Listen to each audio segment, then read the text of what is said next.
ಕರ್ನಾಟಕದ ಎಲ್ಲಾ ಸ್ಪರ್ಧಾರ್ಥಿಗಳಿಗೆ ಆತ್ಮೀಯವಾದಂತಹ ಸ್ವಾಗತ.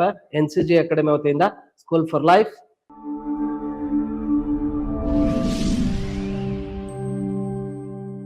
Dear friends, today we have discussing about PC exam question paper. ನಿಮ್ಗೆಲ್ರಿಗೂ ಗೊತ್ತಿದೆ, ಕರ್ನಾಟಕದಲ್ಲಿ 3991 ಹುದ್ದೆಗಳಿಗೆ ಇವತ್ತು ಎಕ್ಸಾಮ್ ನಡೀತು. ಸೊ ಆ ಒಂದು ಪ್ರಶ್ನೆ ಪತ್ರಿಕೆಯ ಕೂಲಂಕುಷವಾದಂತ ಎಲ್ಲ ವಿವರಣೆಯನ್ನ ನಮ್ಮ NCG ಅಕಾಡೆಮಿ ವತಿಯಿಂದ ನಾವು ಕೊಡ್ತಾ ಇದ್ದೀವಿ. ಸೊ ದಯಮಾಡಿ ಈ ವಿಡಿಯೋನ ಲಾಸ್ಟ್ ವರೆಗೂ ನೋಡಿ, ಡೀಟೇಲ್ ಆಗಿ ಎಕ್ಸ್ಪ್ಲೇನ್ ಕೂಡ ಕೊಡ್ತಾ ಹೋಗ್ತೀನಿ. ಸೊ ಇವತ್ತು ನಡೆದಿರ್ತಕ್ಕಂಥ PC ಎಕ್ಸಾಮ್ ನ ಕ್ವಶನ್ಸ್ ನಲ್ಲಿ ಯಾವ್ದಾವ್ದು ಸರಿ ಉತ್ತರಗಳಿದಾವೆ ಅಂತಂದು ಹೇಳ್ಬಿಟ್ಟು ಚೆಕ್ ಮಾಡ್ಕೊಳ್ಳಿ. ಸೊ ಹಾಗಾದ್ರೆ ಫಸ್ಟ್ ಕ್ವಶನ್ಸ್ ನ ಸ್ಟಾರ್ಟ್ ಮಾಡೋಣ. ಫ್ರೆಂಡ್ಸ್, ಫಸ್ಟ್ ಒಂದಿಷ್ಟು ನಾನು ಕರೆಂಟ್ ಅಫೇರ್ಸ್ ಇಂದಾನೆ ತಗೋತೀನಿ, ಯಾಕಂದ್ರೆ ಇವತ್ತಿನ ಕರೆಂಟ್ ಅಫೇರ್ಸ್ ನೋಡಿದ್ರೆ ಗೊತ್ತಾಗತ್ತೆ ಹೇಗಿತ್ತು ಅಂತ ಹೇಳ್ಬಿಟ್ಟು. ಸೊ ಲೈಕ್ ನಿಮ್ಗೆ ಆಲ್ಮೋಸ್ಟ್ ಆಲ್ ಈ ಒಂದು ಕರೆಂಟ್ ಅಫೇರ್ಸ್ ನೋಡಿದ್ರೆ ಲಾಸ್ಟ್ ಎಲ್ಲ ಏನ್ ಮಾಡ್ತಾ ಇದ್ದ, ರಾಜ್ಯಸಭೆಗೆ ಹೇಗ್ ನಾಮಕರಣ ಮಾಡ್ತಾರೆ, ಯಾರು ನಾಮಕರಣ ಮಾಡ್ತಾರೆ, ಎಷ್ಟನೇ ವಿಧಿ ಪ್ರಕಾರ ಮಾಡ್ತಾರೆ ಅಂತ ಕೇಳ್ತಾ ಇದ್ದ. ಬಟ್ ಇವತ್ತಿನ ಕ್ವಶನ್ ಪೇಪರ್ ನೋಡಿದ್ರೆ ಅದ್ರ ವೇಟೇಜ್ ಗೊತ್ತಾಗುತ್ತೆ. ಯಾರು ಆಳವಾದ ಅಧ್ಯಯನದಲ್ಲಿ ತೊಡಗ್ತಾರೆ ಸೊ ಅವ್ರಿಗೆ ಮಾತ್ರ ಈ ಒಂದು ಪ್ರಶ್ನೆ ಪತ್ರಿಕೆ ಬಿಡಿಸ್ಲಿಕ್ಕೆ ಅನುಕೂಲ ಆಗ್ತಕ್ಕಂಥದ್ದು. ಸೊ ಬನ್ನಿ ಸ್ನೇಹಿತರೆ, ಸೊ ಹಾಗಾದ್ರೆ ಪ್ರಶ್ನೆ, ಹೊಸದಾಗಿ ಆಯ್ಕೆಯಾಗಿರ್ತಕ್ಕಂಥ ಈ ಒಂದು ರಾಜ್ಯಸಭೆಗೆ ಈಗ ನೀವು ಆಗಿ ರಾಜ್ಯಸಭಾ ಮೆಂಬರ್ಸ್ ನ ಎಲೆಕ್ಟ್ ಮಾಡಿದ್ವಿ. ಸೊ ಯಾವ್ಯಾವ ಸ್ಟೇಟ್ ನ ಅವರು ರೆಪ್ರೆಸೆಂಟ್ ಮಾಡಿದ್ದಾರೆ ಅಂತ ಹೇಳ್ಬಿಟ್ಟು. ಸೊ ಡಿಯರ್ ಫ್ರೆಂಡ್ಸ್, ನಿಮ್ಗೆ ಎಲ್ರಿಗೂ ಗೊತ್ತಿದೆ ಇದ್ರಲ್ಲಿ ಆನ್ಸರ್ ಯಾವ್ದು ಅಂತ ಹೇಳ್ಬಿಟ್ಟು. ಸೊ ಆನ್ಸರ್ ಯಾವ್ದು ಅಂದ್ರೆ ಇದ್ರಲ್ಲಿ ಎಕ್ಸ್ಪೆಷಲಿ ಆನ್ಸರ್ ಯಾವ್ದು ಇಲ್ಲ. ಯಾಕಂದ್ರೆ ಇವರು ಗುಜರಾತ್ ಅನ್ನ ರೆಪ್ರೆಸೆಂಟ್ ಮಾಡಿದ್ದಾರೆ. ಸೊ ಹಾಗಾದ್ರೆ ಅಲ್ಖಾ ಸಿಂಗ್ ಇದಾರಲ್ಲ, ಸೊ ಇವರು ರಾಜಸ್ಥಾನ್ ಅನ್ನ ರೆಪ್ರೆಸೆಂಟ್ ಮಾಡಿದ್ದಾರೆ. ಯಾಕಂದ್ರೆ B1 B1, ಸೊ ಇಲ್ಲೂ ಇಲ್ಲ, B1 ಇಲ್ಲೂ ಇಲ್ಲ, ಸೊ ಇಲ್ಲೂ ಇಲ್ಲ, ಸೊ ಇಲ್ಲೂ ಇಲ್ಲ. ಸೊ ಅಲ್ಖಾ ಸಿಂಗ್ ಅವರು ರಾಜಸ್ಥಾನ್ ಅನ್ನ ರೆಪ್ರೆಸೆಂಟ್ ಮಾಡಿದ್ದಾರೆ. ಸೊ ಅದೇ ರೀತಿಗೆ ತರುಣ್ ಚುಗ್, ಸೊ ಇವರು ಮಧ್ಯಪ್ರದೇಶನ ರೆಪ್ರೆಸೆಂಟ್ ಮಾಡಿದ್ದಾರೆ, ಅಂದ್ರೆ C3. ಸೊ C3 ಇಲ್ಲಿ ತಗೋಬಹುದಾಗಿತ್ತು, ಬಟ್ B ಅಲ್ಲಿ ಮ್ಯಾಚ್ ಆಗಿಲ್ಲ. ಸೊ ಅದೇ ರೀತಿಯಾಗಿ ರಾಜೇಂದ್ರ ಹೀರಾಲಾಲ್ ಜೈನ್ ಇದಾರಲ್ಲ, ಸೊ ಇವರು ಮಹಾರಾಷ್ಟ್ರದಿಂದ ರೆಪ್ರೆಸೆಂಟ್ ಆಗಿರ್ತಕ್ಕಂಥದ್ದು. ಸೊ ಅಂದ್ರೆ ಇದರಲ್ಲಿ ಯಾವ್ದು ಆನ್ಸರ್ ಇಲ್ಲ ಸ್ನೇಹಿತರೆ. ಸೊ ಹಾಗಾಗಿ ಈ ಒಂದು ಪ್ರಶ್ನೆ ನಿಮ್ಗೆ ಗ್ರೇಸ್ ಆಗಿ ಬರ್ಬೋದು. ಅಂಡ್ ದೆನ್ ನೆಕ್ಸ್ಟ್ ಕ್ವಶನ್ ಹೋಗೋಣ. ಸೊ ನೋಡಿ, ಆಗಮನ್. ಎಲ್ರಿಗೂ ಕರೆಂಟ್ ಅಫೇರ್ಸ್ ಅಂದ್ರೆ ಆಶ್ಚರ್ಯ. ಏನ್ 6 ತಿಂಗಳ ಹಿಂದೆ ಕೇಳ್ತಾರೆ, 1 ವರ್ಷದ ಕೇಳ್ತಾರೆ, 1 ವರ್ಷದಿಂದ ಓದ್ಬೇಕು, ಎಲ್ಲಿವರೆಗೂ ಓದ್ಬೇಕು, ಲಾಸ್ಟ್ ಮಂತ್ ವರೆಗೂ ಓದ್ಬೇಕು. ನೋಡಿ, ಆಕ್ಚುಲಿ ಜುಲೈ 18 ಕರೆಂಟ್ ಅಫೇರ್ಸ್ ಇದು. ಆಕ್ಚುಲಿ ರೀಸೆಂಟ್ ಆಗಿ 15 ದಿನದ ಹಿಂದಿನ ಕರೆಂಟ್ ಅಫೇರ್ಸ್ ನ ಕೂಡ ಹಾಕಿದ್ದಾರೆ. ಆಗಮನ್ ಅಂತಕ್ಕಂಥದ್ದು ಏನಂದ್ರೆ ಭಾರತದ ಮೊದಲ ಪ್ರೈವೇಟ್ ಆಗಿರ್ತಕ್ಕಂಥ ಒಂದು ರಾಕೆಟ್ ಮಿಷನ್ ಅಂತ ಹೇಳ್ಕರ್ತೀವಿ. ಸೊ ಹೈದರಾಬಾದ್ ಮೂಲದ ಸ್ಕೈ ರೂಟ್ಸ್ ಸಂಸ್ಥೆ, ಹೈದರಾಬಾದ್ ಮೂಲದ ಸ್ಕೈ ರೂಟ್ ಅಂತಕ್ಕಂಥ ಸಂಸ್ಥೆ, ಖಾಸಗಿ ಸಂಸ್ಥೆ ಉಡಾವಣೆ ಮಾಡಿರ್ತಕ್ಕಂಥ ಅಂದ್ರೆ ಲಾಂಚ್ ಮಾಡಿರ್ತಕ್ಕಂಥ ಈ ಒಂದು ಮಿಷನ್ ಹೆಸರು ಏನಪ್ಪಾ ಅಂತಂದ್ರೆ ಆಗಮನ್ ಅಂತ ಹೇಳ್ಕರ್ತೀವಿ. ಸೊ ನೋಡಿ, KEA ಪ್ಯಾಟರ್ನ್ ಯಾವ ರೀತಿ ಇದೆ. ಸೊ ರೀಸೆಂಟ್ ಆಗಿ ನೀವ್ ಅನ್ಕೋತೀರಾ 1 ತಿಂಗಳ ಹಿಂದೆ ಮಾಡ್ತಾರೆ, 2 ತಿಂಗಳ ಹಿಂದೆ ಮಾಡ್ತಾರೆ, 3 ತಿಂಗಳ ಹಿಂದೆ ಮಾಡ್ತಾರೆ ಅಂತ ಹೇಳಿ. So July 18 question. So answer ಯಾವ್ದಂದ್ರೆ 17A. So ಹಾಗಾದ್ರೆ ನೆಕ್ಸ್ಟ್ ಕ್ವಶನ್ ಹೋಗೋಣ ಸ್ನೇಹಿತರೆ. ಹಾಗಾದ್ರೆ JSIB 2.0, so Jal Jeevan mission ಅನ್ಕೊಂಡ್ಬಿಟ್ಟಿದ್ರ. So ಅಲ್ಲ, ಸೊ ಇದು ಏನಂದ್ರೆ ಜಲ ಸಂಚಯ್ ಜನ ಭಾಗಿದಾರ್ 2.0 ಅಂತ ಹೇಳ್ಬಿಟ್ಟು, ಜಲ ಸಂಚಯ್ ಜನ ಭಾಗಿದಾರ್ 2.0 ಅಂತ ಹೇಳಿ. ಸೊ ಇದು ಅಂತರ್ಜಲಕ್ಕೆ ಸಂಬಂಧಪಟ್ಟಿರ್ತಕ್ಕಂಥದ್ದು. ಸೊ ಅಂದ್ರೆ ಗ್ರೌಂಡ್ ವಾಟರ್ ರೀಚಾರ್ಜ್ ಬಗ್ಗೆ ಹೇಳ್ತಕ್ಕಂಥದ್ದು ಸ್ನೇಹಿತರೆ. ಸೊ ಅಂತರ್ಜಲವನ್ನ ಉಳಿಸ್ಲಿಕ್ಕೆ ಜನರು ಹೇಗೆ ಸಹಭಾಗಿತ್ವ ಆಗ್ಬೇಕು ಅಂತ ಹೇಳ್ಬಿಟ್ಟು ಈ ಒಂದು ಯೋಜನೆ ಬಂದಿರ್ತಕ್ಕಂಥದ್ದು. ಅಂಡ್ ದೆನ್ ರೀಸೆಂಟ್ಲಿ ಟ್ರೆಂಡಿಂಗ್ ಅಲ್ಲಿರೋ ನ್ಯೂಸ್ ಗಳ ಬಗ್ಗೆ ನಾನು ಮಾತಾಡ್ತಾನೆ ಇದ್ದೆ. ಸೊ ಸಹಕಾರ ಅಂತಕ್ಕಂಥದ್ದು ಕೂಡ. ಹಾಗಾದ್ರೆ ಈ ಕ್ವಶನ್ಗೆ ಆನ್ಸರ್ ಬಂದ್ಬಿಟ್ಟು 4th ಆಗುತ್ತೆ ಸ್ನೇಹಿತರೆ. ಸೊ ಹಾಗಾದ್ರೆ ನಾನು ರೀಸೆಂಟ್ಲಿ ಮಾತಾಡ್ತಾನೆ ಇದ್ದೆ, ಸಹಕಾರ ಅನ್ನೋದು ಯಾವಾಗ್ಲೂ ಟ್ರೆಂಡಿಂಗ್ ಅಲ್ಲಿ ಇರುತ್ತೆ ಅಂತ ಹೇಳಿ. ಸೊ ಹಾಗಾದ್ರೆ ಸಹಕಾರ 2026 ರಾಷ್ಟ್ರೀಯ ಸಹಕಾರ ದಿನದ ಧ್ಯೇಯವಾಕ್ಯ, ಕೋಆಪರೇಟಿವ್ ಆರ್ಗನೈಸೇಷನ್ ಡೇ ಮಾಡ್ತೀವಲ್ಲ, ಸೊ ಅದ್ರದ್ದು ಥೀಮ್ ಏನು ಈ ವರ್ಷದ ಅಂತ ಹೇಳ್ಬಿಟ್ಟು. ಸೊ ಥೀಮ್ ಏನಪ್ಪಾ ಅಂತಂದ್ರೆ ಶಾಂತಿಯುತ ಜಗತ್ತಿಗಾಗಿ ಸಹಕಾರ ಸಂಘಗಳು ಅಂತ ಹೇಳ್ಕರ್ತೀವಿ. ಶಾಂತಿಯುತ ಜಗತ್ತಿಗಾಗಿ ಸಹಕಾರ ಸಂಘಗಳು ಅಂತ ಹೇಳಿ ಕರಿತಕ್ಕಂಥದ್ದು. ಅಂದ್ರೆ ಪೀಸ್ಫುಲ್ ಲೈಫ್ ಬಗ್ಗೆ ಹೇಳ್ತಕ್ಕಂಥದ್ದು, ಪೀಸ್ಫುಲ್ ವರ್ಲ್ಡ್ ಬಗ್ಗೆ ಹೇಳ್ತಕ್ಕಂಥದ್ದು. ಸೊ ಹಾಗಾದ್ರೆ ನೆಕ್ಸ್ಟ್ ಇದಕ್ಕೆ ಆನ್ಸರ್ ಬಂದ್ಬಿಟ್ಟು B ಆಗುತ್ತೆ ಸ್ನೇಹಿತರೆ. ಸೊ ಹಾಗಾದ್ರೆ ನೆಕ್ಸ್ಟ್, ಹಾಗಾದ್ರೆ ಸಹಕಾರದ ಬಗ್ಗೆ ಗೊತ್ತಿದೆ, 97th ಅಮೆಂಡ್ಮೆಂಟ್ ಪ್ರಕಾರ 9B ಪಾರ್ಟ್ ಅಲ್ಲಿ ಕಾನ್ಸ್ಟಿಟ್ಯೂಷನ್ ಅಲ್ಲಿ ಅದನ್ನ ಆಡ್ ಮಾಡಿರ್ತಕ್ಕಂಥದ್ದು. ಅಂಡ್ ದೆನ್ ಸಹಕಾರ ಮಿನಿಸ್ಟ್ರಿ ಕೂಡ ರೀಸೆಂಟ್ಲಿ ಲಾಂಚ್ ಮಾಡಿದ್ವಿ ಸೆಂಟ್ರಲ್ ಅಲ್ಲಿ. ಆಕ್ಚುಲಿ ಸಹಕಾರ ಅಂತಕ್ಕಂಥದ್ದು ಸ್ಟೇಟ್ ಲಿಸ್ಟ್, ಆದ್ರೂ ಕೂಡ ಸೆಂಟ್ರಲ್ ಅಲ್ಲಿ ಅದರ ಮಿನಿಸ್ಟ್ರಿನ ಮಾಡಿರ್ತಕ್ಕಂಥದ್ದು. ಅಂಡ್ ನೆಕ್ಸ್ಟ್ ಕ್ವಶನ್ ಹೋಗೋಣ. GBA greater Bengaluru authority. So Karnataka ರಾಜ್ಯ ಸರ್ಕಾರದ ಮಹತ್ವಾಕಾಂಕ್ಷಿಯಾದಂತ ಒಂದು ಪ್ಲಾನ್. ಸೊ ಬೆಂಗಳೂರನ್ನ ಡೆವಲಪ್ಮೆಂಟ್ ಮಾಡಬೇಕು, VBMP ನ ವಿಸರ್ಜನೆ ಮಾಡಬೇಕು, ಬಹಳ ದಿನದಿಂದ ಈ ಮಾತುಗಳು ಕೇಳಿ ಬರ್ತಾ ಇತ್ತು. ಸೊ ಹಾಗಾದ್ರೆ ಇದಕ್ಕೆ ಆನ್ಸರ್ ಏನಂತಂದ್ರೆ ಸ್ನೇಹಿತರೆ ABC ಇದು 3 ಆಗುತ್ತೆ. ಯಾಕಂದ್ರೆ GBA it's one of the statutory body. It's one of the statutory body ಅಂದ್ರೆ ಕರ್ನಾಟಕ ಸರ್ಕಾರ ಅದನ್ನ 2025ರಲ್ಲಿ ಏನಂತಂದ್ರೆ ಒಂದು ಆಕ್ಟ್ ಮೂಲಕ ಜಾರಿಗೊಳಿಸಿರ್ತಕ್ಕಂಥದ್ದು. And then GBA greater Bengaluru ನಗರ ಸಮೂಹ ಉಸ್ತುವಾರಿಯನ್ನ ಹೊಂದಿರ್ತಕ್ಕಂಥದ್ದು. ಅದಕ್ಕೆ GBA ಅಂಡರ್ ನಲ್ಲಿ ಬರೋದಕ್ಕೋಸ್ಕರ ಆ ಕಡೆ ರಾಮನಗರ, ಬಿಡದಿ ಇದನ್ನೆಲ್ಲೂ ಬೆಂಗಳೂರು ಸೇರಿಸಬೇಕು ಅಂತ ಹೇಳ್ಬಿಟ್ಟು, ಯಾಕಂದ್ರೆ GBA ಅಂಡರ್ ಅಲ್ಲಿ ಬರ್ತವೆ, ಡೆವಲಪ್ಮೆಂಟ್ ಹೆಲ್ಪ್ ಆಗುತ್ತೆ ಅಂತ ಹೇಳಿ ಇತ್ತೀಚೆಗೆ ನೋಡಿರ್ಬೋದು. ಅಂಡ್ ದೆನ್ May 15, 2025 ಬೃಹತ್ ಬೆಂಗಳೂರು ಮಹಾನಗರ ಪಾಲಿಕೆ. ಸೊ ನಾನು ಆಗ್ಲೇ ಹೇಳಿದೆ BBMPಗೆ ಪರ್ಯಾಯವಾಗಿ ಅಂದ್ರೆ ಬದಲಿಗೆ ಇದನ್ನ GBA ಅನ್ನ ಮಾಡಿರ್ತಕ್ಕಂಥದ್ದು. ಸೊ ಗ್ರೇಟರ್ ಬೆಂಗಳೂರು ಅಥಾರಿಟಿ ಅಂತ ಹೇಳಿ ಕರೆಸ್ತೀವಿ. It is one of the statutory body ಅಂದ್ರೆ ಶಾಸನಬದ್ಧವಾದಂತಹ ಒಂದು ಪ್ರಾಧಿಕಾರ. ಅಂದ್ರೆ ಮೊದಲು ಮಹಾನಗರ ಪಾಲಿಕೆ ಇತ್ತು, ಸೊ ಬೃಹತ್ ಮಹಾನಗರ ಪಾಲಿಕೆ ಇತ್ತು. ಸೊ ಆ ಬೃಹತ್ ಮಹಾನಗರ ಪಾಲಿಕೆಯನ್ನು ತೆಗೆದ್ಬಿಟ್ಟು ಏನ್ ಮಾಡಿದ್ವಿ ಅಂತಂದ್ರೆ it means greater Bengaluru authority. So 5 ಮಹಾನಗರ ಪಾಲಿಕೆಗಳನ್ನ. ಮತ್ತೆ ನೆಕ್ಸ್ಟ್ ಕ್ವಶನ್ ಬರ್ಬೋದು, GBA ಅಂಡರ್ ಅಲ್ಲಿ ಎಷ್ಟು ಮಹಾನಗರ ಪಾಲಿಕೆಗಳನ್ನ ನಾವು ಮಾಡಿದೀವಿ ಅಂತ ಹೇಳಿ. ನಾವು GBA ಅಂಡರ್ ಅಲ್ಲಿ ಸೊ ಇಟ್ ಮೀನ್ಸ್ ಎಷ್ಟು ನಾವು ಈ ಒಂದು ಅಥಾರಿಟಿಯನ್ನ ಮಾಡಿದೀವಿ ಅಂತ ಹೇಳ್ಬಿಟ್ಟು, ಅಂದ್ರೆ ಮಹಾನಗರ ಪಾಲಿಕೆಗಳನ್ನ ಮಾಡಿದೀವಿ ಅನ್ನೋದನ್ನ ನೋಡ್ಬೋದು. ಸೊ ಎಷ್ಟ್ ಅಂದ್ರೆ ಈಗ ಆಲ್ರೆಡಿ 5 ಮಾಡಿರ್ತಕ್ಕಂಥದ್ದು, ಅಂದ್ರೆ ಸೆಂಟ್ರಲ್, ಈಸ್ಟ್, ನಾರ್ತ್, ವೆಸ್ಟ್, ಹೌದಾ. ಸೊ 5 ಮಹಾನಗರ ಪಾಲಿಕೆಗಳನ್ನ ಮಾಡಿರ್ತಕ್ಕಂಥದ್ದು. ಅಂಡ್ ದೆನ್ ರೀಸೆಂಟ್ಲಿ ಒಂದು ಇಂಪಾರ್ಟೆಂಟ್ ಕ್ವಶನ್ ಇದೆ ಸ್ನೇಹಿತರೆ, ಇದಕ್ಕೆಲ್ರಿಗೂ ಕನ್ಫ್ಯೂಸ್ ಮಾಡ್ಕೋತೀರಾ. ಸೊ ಉಲಾಸ್, ಯಾವ್ದು ಉಲಾಸ್ ಅಂತ ಹೇಳ್ಬಿಟ್ಟು, ಹೌದಾ. ಸೊ ಉಲಾಸ್ ಅಂತಕ್ಕಂಥದ್ದು ಇದಕ್ಕೆ ಆನ್ಸರ್. ಸೊ ಇತ್ತೀಚೆಗೆ ಸಿಕ್ಕಿಂನ ಸಂಪೂರ್ಣ ಸಾಕ್ಷರತಾ ರಾಜ್ಯ ಎಂದು ಯಾವ ಕಾರ್ಯಕ್ರಮದ ಅಡಿಯಲ್ಲಿ ಘೋಷಿಸಲಾಯಿತು ಅಂತ ಹೇಳ್ತೀವಿ. ಉಲಾಸ್ ಅಂದ್ರೆ understanding of life long learning for all society. ನೋಡಿ ಅದರದ್ದು ಲಾಂಗ್ ಫಾರ್ಮ್ ನ ತಿಳ್ಕೊಳ್ಳಿ, ಅದರದ್ದು ಫುಲ್ ಫಾರ್ಮ್ ನ ತಿಳ್ಕೊಳ್ಳಿ. Ullas understanding life long learning for all society ಅಂತ ಹೇಳ್ತೀವಿ. ಸೊ ಕೇಂದ್ರ ಸರ್ಕಾರದ ಮಹತ್ವಾಕಾಂಕ್ಷಿ ಕಾರ್ಯಕ್ರಮ ಸ್ನೇಹಿತರೆ, ಇದು ಕೇಂದ್ರ ಸರ್ಕಾರದ ಮಹತ್ವಾಕಾಂಕ್ಷಿ ಕಾರ್ಯಕ್ರಮ. ಸೊ ಆ ಕಾರ್ಯಕ್ರಮದ ಹೆಸರು ಏನಂತಂದ್ರೆ ನವಭಾರತ್ ಸಾಕ್ಷರತ್ ಕಾರ್ಯಕ್ರಮ ಅಂತ ಹೇಳಿ. ನವಭಾರತ್ ಸಾಕ್ಷರತ್ ಕಾರ್ಯಕ್ರಮ ಅಂತ ಹೇಳಿ ಕರಿತೀವಿ. ಹಿಂದಿಲೂ ಅದೇ ಇದೆ, ಇಂಗ್ಲಿಷಲ್ಲೂ ಅದೇ ಇದೆ. ಸೊ ನವಭಾರತ್ ಸಾಕ್ಷರತ್ ಕಾರ್ಯಕ್ರಮ ಅಂತ ಹೇಳ್ಬಿಟ್ಟು ಕೇಂದ್ರ ಸರ್ಕಾರ ಹೊಸದಾಗಿ ಮಾಡಿದೆ. ಸೊ ಹಾಗಾದ್ರೆ ಸಿಕ್ಕಿಂ ಸಂಪೂರ್ಣ ಸಾಕ್ಷರತಾ ರಾಜ್ಯ ಎಷ್ಟನೇ ರಾಜ್ಯ ಗೊತ್ತಾ? 5ನೇ ರಾಜ್ಯ. ಎಷ್ಟು? 5ನೇ ರಾಜ್ಯ. ಹಾಗಾದ್ರೆ 1, 2, 3, 4 ಯಾವ್ದು ಅಂತ ನೆಕ್ಸ್ಟ್ ಎಕ್ಸಾಮ್ಸ್ ಅಲ್ಲಿ ಕೇಳ್ಬೋದಲ್ಲ. ಸೊ 1ನೇದಂತೂ ನಿಮ್ಗೆ ಗೊತ್ತೇ ಇದೆ, ಮಿಜೋರಾಂ. ಸೊ ಉಲ್ಲಾಸ್ ಅಂಡರ್ ಅಲ್ಲಿ ಫಸ್ಟ್ ಸ್ಟೇಟ್ ಯಾವ್ದಪ್ಪ ಅಂತಂದ್ರೆ ಮಿಜೋರಾಂ ಅಂತ ಹೇಳ್ಕತ್ವಿ. ಸೊ ಸೆಕೆಂಡ್ ಸ್ಟೇಟ್ ಯಾವ್ದಪ್ಪ ಅಂತಂದ್ರೆ ಗೋವಾ. ಸೆಕೆಂಡ್ ಸ್ಟೇಟ್ ಯಾವ್ದು? ಗೋವಾ ಅಂತ ಹೇಳ್ಕರ್ತೀವಿ. ಅಂಡ್ ಥರ್ಡ್ ಸ್ಟೇಟ್ ಯಾವ್ದಪ್ಪ ಅಂತಂದ್ರೆ ಹಿಮಾಚಲ್ ಪ್ರದೇಶ್. Third state Tripura.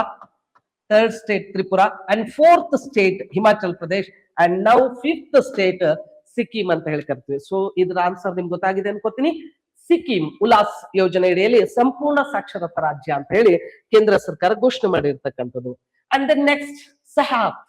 ನೋಡಿ ಸೆಹತ್ ವಿಸ್ತೃತ ರೂಪ ಅಂದ್ರೆ ಫುಲ್ ಫಾರ್ಮ್ ಕೇಳಿದರೆ ಇದು ಆಕ್ಚುಲಿ ಏನಂತಂದ್ರೆ ಕೌನ್ಸಿಲ್ ಆಫ್ ಮೆಡಿಕಲ್ ರಿಸರ್ಚ್ ಅಂದ್ರೆ so council of Indian research medical research ಅಂದ್ರೆ ಲೈಕ್ ಭಾರತೀಯ ವೈದ್ಯಕೀಯ ಆಯೋಗ ಮತ್ತು ಐಕಾರ್, ಇಂಡಿಯನ್ ಮೆಡಿಕಲ್ ಕೌನ್ಸಿಲ್ ಇದೆಯಲ್ಲ, Indian medical council and ICAR.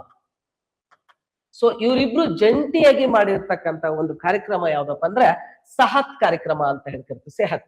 ಈ ಸೆಹತ್ ಫುಲ್ ಫಾರ್ಮ್ ಏನಂದ್ರೆ science excellence for humanity through agriculture transformations ಅಂತ ಹೇಳ್ತಿರ್ತೀವಿ. ಸೊ ಅಂದ್ರೆ ನೆನ್ಪಿಟ್ಕೊಳ್ಳಿ, ಹ್ಯುಮ್ಯಾನಿಟಿ ಅಂದ್ರೆ ರೈತರ ಕಲ್ಯಾಣ, ರೈತರ ಆರೋಗ್ಯ ಮತ್ತು ಭೂಮಿಯ ಆರೋಗ್ಯಕ್ಕೆ ಸಂಬಂಧಪಟ್ಟಿರ್ತಕ್ಕಂಥದ್ದು. One health one earth. So science excellence for humanity through agriculture transformation ಅಂತ ಹೇಳ್ಕರ್ತೀವಿ. ಸೊ ಇದನ್ನ Indian medical council and ICAR ಇವರು ಜಂಟಿಯಾಗಿ ಇದನ್ನ ಸಹಕಾರ ಮಾಡಿರ್ತಕ್ಕಂಥದ್ದು. ರೈತರ ಆರೋಗ್ಯನೂ ಬಹಳ ಇಂಪಾರ್ಟೆಂಟ್, ಭೂಮಿಯ ಸುರಕ್ಷತೆನೂ ಬಹಳ ಇಂಪಾರ್ಟೆಂಟ್ ಅಂತ ಹೇಳಿರ್ತಕ್ಕಂಥದ್ದು. ಅಂಡ್ ದೆನ್ ನೆಕ್ಸ್ಟ್ ಕ್ವಶನ್ ಹೋಗೋಣ ಸ್ನೇಹಿತರೆ. ಕರೆಂಟ್ ಅಫೇರ್ಸ್ ನೋಡಿ ಎಷ್ಟು ಚಂದ ಹಾಕಿದ್ದಾರೆ KE ಅವರು. ಸೊ ಯಾವುದೇ ರೀತಿಯಾದಂತ ಎಕ್ಸ್ಪೆಕ್ಟ್ ಮಾಡಕ್ಕಾಗಲ್ಲ. ಸೊ ಹಾಗಾದ್ರೆ ಪಂಡಿತ್ ದೀನ್ ದಯಾಳ್ ಉಪಾಧ್ಯಾಯ ರಾಷ್ಟ್ರೀಯ ಸಾಮಾಜಿಕ ಭದ್ರತಾ ಅಕಾಡೆಮಿ ಅಂದ್ರೆ national security council academy. So ಎಲ್ಲಿದೆ, ಸೊ ಅದ್ರ ಕೆಲಸ ಏನು? ಸೊ ಈ ಅಕಾಡೆಮಿ 1999ರಲ್ಲಿ ಸ್ಥಾಪನೆ ಆಗಿದೆ. ಸೊ ಇದು ಯಾವುದರ ಅತ್ಯುನ್ನತವಾದಂತ ಸಂಸ್ಥೆ ಅಂದ್ರೆ ಅಫೆಕ್ಸ್ ಬಾಡಿ. ಇದು ಯಾವುದು ಅಫೆಕ್ಸ್ ಬಾಡಿ ಹೈಯೆಸ್ಟ್ ಇನ್ಸ್ಟಿಟ್ಯೂಷನ್ಸ್ ಆಗಿದೆ ಅಂತ ಹೇಳ್ತಾನೆ. ಸೊ ಯಾವುದು ಅಂತಂದ್ರೆ ನೌಕರರ ಭವಿಷ್ಯ ನಿಧಿ ಅಂತ ಹೇಳ್ಕರ್ತೀವಿ, ಎಂಪ್ಲಾಯ್ಸ್ ಪ್ರಾವಿಡೆಂಟ್ ಫಂಡ್ ಅಂತ ಹೇಳ್ಕರ್ತೀವಿ, employees provident fund. So answer ಯಾವುದು ಅಂತಂದ್ರೆ ಇಟ್ ಮೀನ್ಸ್ ನೌಕರರ ಭವಿಷ್ಯ ನಿಧಿ ಸಂಸ್ಥೆ. ಆಪ್ಷನ್ 3 ಆಗತ್ತೆ ಸ್ನೇಹಿತರೆ. ಸೊ ನಿಮ್ಗೆ ಗೊತ್ತಿರಬಹುದು, ಸೊ ಇದು 1990ರಲ್ಲಿ ಸ್ಥಾಪನೆ ಆಗಿದೆ. ಇದು ಯಾವ ಮಿನಿಸ್ಟ್ರಿ ಅಂಡರ್ ಬರುತ್ತೆ ಅಂದ್ರೆ ministry of employment. Ministry of employment ಅಂದ್ರೆ ಕೇಂದ್ರ ಸರ್ಕಾರದ ಉದ್ಯೋಗ ಸಚಿವಾಲಯದ ಅಡಿಯಲ್ಲಿ ಇದು ಬರುತ್ತೆ. ಸೊ ನಿಮ್ಗೆ ಗೊತ್ತಲ್ಲ EPF ಅಂತ ಹೇಳಿ ಕರಿತೀರಲ್ಲ. ಸೊ EPF ಅಂದ್ರೆ ಲೈಕ್ ಪ್ರಾವಿಡೆಂಟ್ ಫಂಡ್ ಅಂತ ಹೇಳಿ ಕರಿತೀವಲ್ಲ. ಸೊ ಅದಕ್ಕಿರ್ತಕ್ಕಂತ ದೇಶದ ಅಫೆಕ್ಸ್ ಬಾಡಿ. ಆಕ್ಚುಲಿ ಅದ್ರ ಹೆಸರು ದೀನ್ ದಯಾಳ್ ಉಪಾಧ್ಯಾಯ ರಾಷ್ಟ್ರೀಯ ಸಾಮಾಜಿಕ ಅಂತ ಇರ್ಲಿಲ್ಲ. ರೀಸೆಂಟ್ಲಿ ಮೋದಿ ಗೌರ್ಮೆಂಟ್ ಅದನ್ನ ಸೇರಿಸಿರ್ತಕ್ಕಂಥದ್ದು. ಮೊದಲು ರಾಷ್ಟ್ರೀಯ ಸಾಮಾಜಿಕ ಭದ್ರತಾ academy, national security social security academy ಅಂತ ಹೇಳಿ ಇರ್ತಕ್ಕಂಥದ್ದು ಮೊದಲು. ಸೊ ಹಾಗಾದ್ರೆ ಇದ್ರ ಬಗ್ಗೆ ಆನ್ಸರ್ ಯಾವ್ದಂತ ಗೊತ್ತಾಗಿದೆ ಸ್ನೇಹಿತರೆ, ಇದು ನೆನ್ಪಿಟ್ಕೊಂಡಿರಿ. ಸೊ ಹಾಗಾದ್ರೆ ನೆಕ್ಸ್ಟ್ ಕ್ವಶನ್ ನೋಡೋಣ. So very interesting. CDS ನೋಡಿ, ನಾವೆಲ್ಲ ಹೇಳ್ತೀವಿ, ನಾನು ಯಾವಾಗ್ಲೂ ಕ್ಲಾಸ್ ಅಲ್ಲಿ ಹೇಳ್ತಾ ಇರ್ತೇನೆ, ಇವತ್ತಿಂದ ಅಷ್ಟೇ ನೋಡ್ಬೇಡಿ, ಲಾಸ್ಟ್ CDS ಬಗ್ಗೆನೂ ನೋಡ್ಕೊಳ್ಳಿ ಅಂತ. ಯಾಕಂದ್ರೆ ರೀಸೆಂಟ್ಲಿ 3ನೇ CDS ಆಯ್ಕೆ ಆದ್ರು, ರಾಜ ಸುಬ್ರಹ್ಮಣ್ಯ ಅಂತ ಹೇಳಿ 3ನೇ CDS. ಆದ್ರೆ ಅವ್ರು ಕೇಳಿರೋದು ಏನಂತಂದ್ರೆ ಜನರಲ್ SN ರಾಜ ಸುಬ್ರಹ್ಮಣ್ಯ ಅವರು 3ನೇ CDS ಆಗಿ ಆಯ್ಕೆ ಆಗಿರ್ತಾರೆ. ಹಾಗಾದ್ರೆ 2ನೇ ಚೀಫ್ ಆಫ್ ಡಿಫೆನ್ಸ್ ಯಾರು, 2ನೇವ್ರು ಯಾರು ಅಂತ ಕೇಳಿದ್ದಾರೆ. 2ನೇದು ಯಾರು ಅಂದ್ರೆ ಜನರಲ್ ಅನಿಲ್ ಚೌಹಾಣ್ ಅಂತ ಹೇಳಿ ಕರಿತೀವಿ, ಜನರಲ್ ಅನಿಲ್ ಚೌಹಾಣ್. ಹಾಗಾದ್ರೆ ಮೊದಲನೇ CDS ಯಾರು? ಜನರಲ್ ಬಿಪಿನ್ ರಾವತ್. ಇವರು ಫಸ್ಟ್ CDS, ಇವರು ಫಸ್ಟ್ CDS, ಇವರು ಸೆಕೆಂಡ್ CDS. ಆನ್ಸರ್ ಯಾವುದು ಅಂದ್ರೆ ಇದಕ್ಕೆ ಇಟ್ ಮೀನ್ಸ್ ಆನ್ಸರ್ ಇದು 4 ಆಗುತ್ತೆ. ಬಟ್ ನಿಮಗೆ ಗೊತ್ತಿರ್ಲಿ, first CDS, second CDS and third CDS ಅಂತ ಹೇಳಿ ಚೀಫ್ ಡಿಫೆನ್ಸ್ ಸ್ಟಾಫ್ ಅಂತ ಹೇಳ್ಕರ್ತೀವಿ. ಅಂದ್ರೆ ಇತ್ತೀಚೆಗೆ ಕೇಂದ್ರ ಸರ್ಕಾರ 2020 ಜನವರಿ 1ರಿಂದ ಇವರು ಅಧಿಕಾರವನ್ನು ಸ್ವೀಕಾರ ಮಾಡ್ತಾರೆ. ಸೊ ಯುದ್ಧದ ಸಂದರ್ಭದಲ್ಲಿ 3 ಪಡೆಗಳ ಜೊತೆಗೆ ಅಂದ್ರೆ 3 ಮಿಲಿಟರಿ ಫೋರ್ಸ್ ಇದಾವಲ್ಲ, ಸೊ ಅವುಗಳ ಜೊತೆ ಕೋಆರ್ಡಿನೇಷನ್ ಮಾಡೋಕ್ಕೋಸ್ಕರ ಒಂದು ಭೂ ಸೇನೆಯಲ್ಲಿ ಸೊ ಈ ಒಂದು CDS ಪೋಸ್ಟ್ ಅನ್ನ ನಾವು ಕ್ರಿಯೇಟ್ ಮಾಡಿರ್ತಕ್ಕಂಥದ್ದು. ಓಕೆ ಸ್ನೇಹಿತರೆ, ನಿಮ್ಗೆಲ್ಲ ಗೊತ್ತಾಗ್ತಾ ಇದೆ. ಸೊ ಹಾಗಾದ್ರೆ ಹೇಗಿದೆ ಎಕ್ಸಾಮ್ಸ್ ಅಂತ ಹೇಳ್ಬಿಟ್ಟು ಅಂದ್ರೆ ನೋಡಿ, KA PC ಕಾನ್ಸ್ಟೇಬಲ್ ಈ ರೀತಿಯಾದಂತ ಪ್ರಶ್ನೆಗಳನ್ನ ಕೇಳಿದಾರೆ ಅಂದ್ರೆ ಮುಂದೆ ನಾವು ಇನ್ನೂ ಹೇಗೆ ಓದ್ಬೇಕು ಅನ್ನೋದನ್ನ ಸ್ವಲ್ಪ ನೋಡಿ. ಹಾಗಾದ್ರೆ honourable vice president CP Radhakrishnan ಅವರು ಏನ್ ಮಾಡಿದ್ದಾರೆ ಅಂತಂದ್ರೆ ಇತ್ತೀಚೆಗೆ ಸಿಂಧಿ ಭಾಷೆಯ ಇತ್ತೀಚಿನ ಆವೃತ್ತಿಯನ್ನ ಬಿಡುಗಡೆ ಮಾಡಿದ್ದಾರೆ. ಅಂದ್ರೆ ಸಿಂಧಿ ಲ್ಯಾಂಗ್ವೇಜ್ ನ್ಯೂ ಒಂದು ಸ್ಕ್ರಿಪ್ಟ್ ನ ಬಿಡುಗಡೆ ಮಾಡಿರ್ತಕ್ಕಂಥದ್ದು. So edition. ಸೊ ಅದು ಯಾವ 2 ಸ್ಕ್ರಿಪ್ಟ್ ಅಲ್ಲಿ ಇದೆ ಅಂದ್ರೆ ಸಿಂಧಿ ಭಾಷೆದು 2 ಸ್ಕ್ರಿಪ್ಟ್ ಅನ್ನ ಬಿಡುಗಡೆ ಮಾಡಿದ್ದಾರೆ.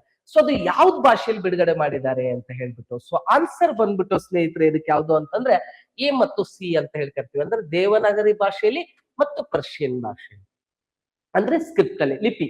ಅಂದ್ರೆ ಸಿಂಧಿ ಭಾಷೆಯನ್ನ ಯಾವ ಸ್ಕ್ರಿಪ್ಟ್ ಅಲ್ಲಿ ಇತ್ತೀಚೆಗೆ ಬಿಡುಗಡೆ ಮಾಡಲಾಗಿದೆ ಅಂದ್ರೆ ಸೊ ಆನ್ಸರ್ ಬಂದ್ಬಿಟ್ಟು ಸೊ 25ಗೆ ಯಾವ್ದು ಅಂತಂದ್ರೆ 2. ಸೊ ಅಂದ್ರೆ 3. ಸೊ A ಮತ್ತು C ಅಂತ ಹೇಳಿ ಕರೀತಕ್ಕಂಥದ್ದು. ಸೊ ಇದ್ರ ಬಗ್ಗೆ ನಿಮ್ಗೆ ಗೊತ್ತಿರ್ಬೇಕು.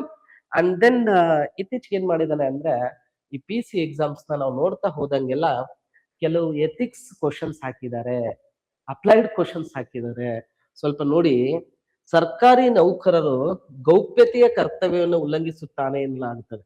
ಅಂದ್ರೆ ಯಾವ ಸನ್ನಿವೇಶದಲ್ಲಿ ಇಟ್ ಮೀನ್ಸ್ ಅವರು ತನ್ನ ಒಂದು ಸೀಕ್ರೆಟ್ ಅನ್ನ ಅಂದ್ರೆ ಯಾಕಂದ್ರೆ ನಾವು ಸರ್ಕಾರಿ ನೌಕರಿಗೆ ಸೇರ್ಬೇಕಾದಂತ ಸಂದರ್ಭದಲ್ಲಿ ಅಫರ್ಮೇಶನ್ ಅಂಡ್ ಓತ್ ಅನ್ನ ತಗೋತೀವಿ. ಯಾಕಂದ್ರೆ ಸೊ ನಾನು ಸೋಷಿಯಲ್ ವೆಲ್ಫೇರ್ ಡಿಪಾರ್ಟ್ಮೆಂಟ್ ನ ಜಾಯ್ನ್ ಆದ ಸಂದರ್ಭದಲ್ಲಿ ಇಟ್ ಮೀನ್ಸ್ ನಾವು ಅಲ್ಲಿ ಸೈನ್ ಮಾಡ್ತೀವಲ್ಲ, ಸೊ ಒಂದು ಪ್ರಮಾಣವನ್ನು ಮಾಡಿಸ್ಕೊತೇವೆ.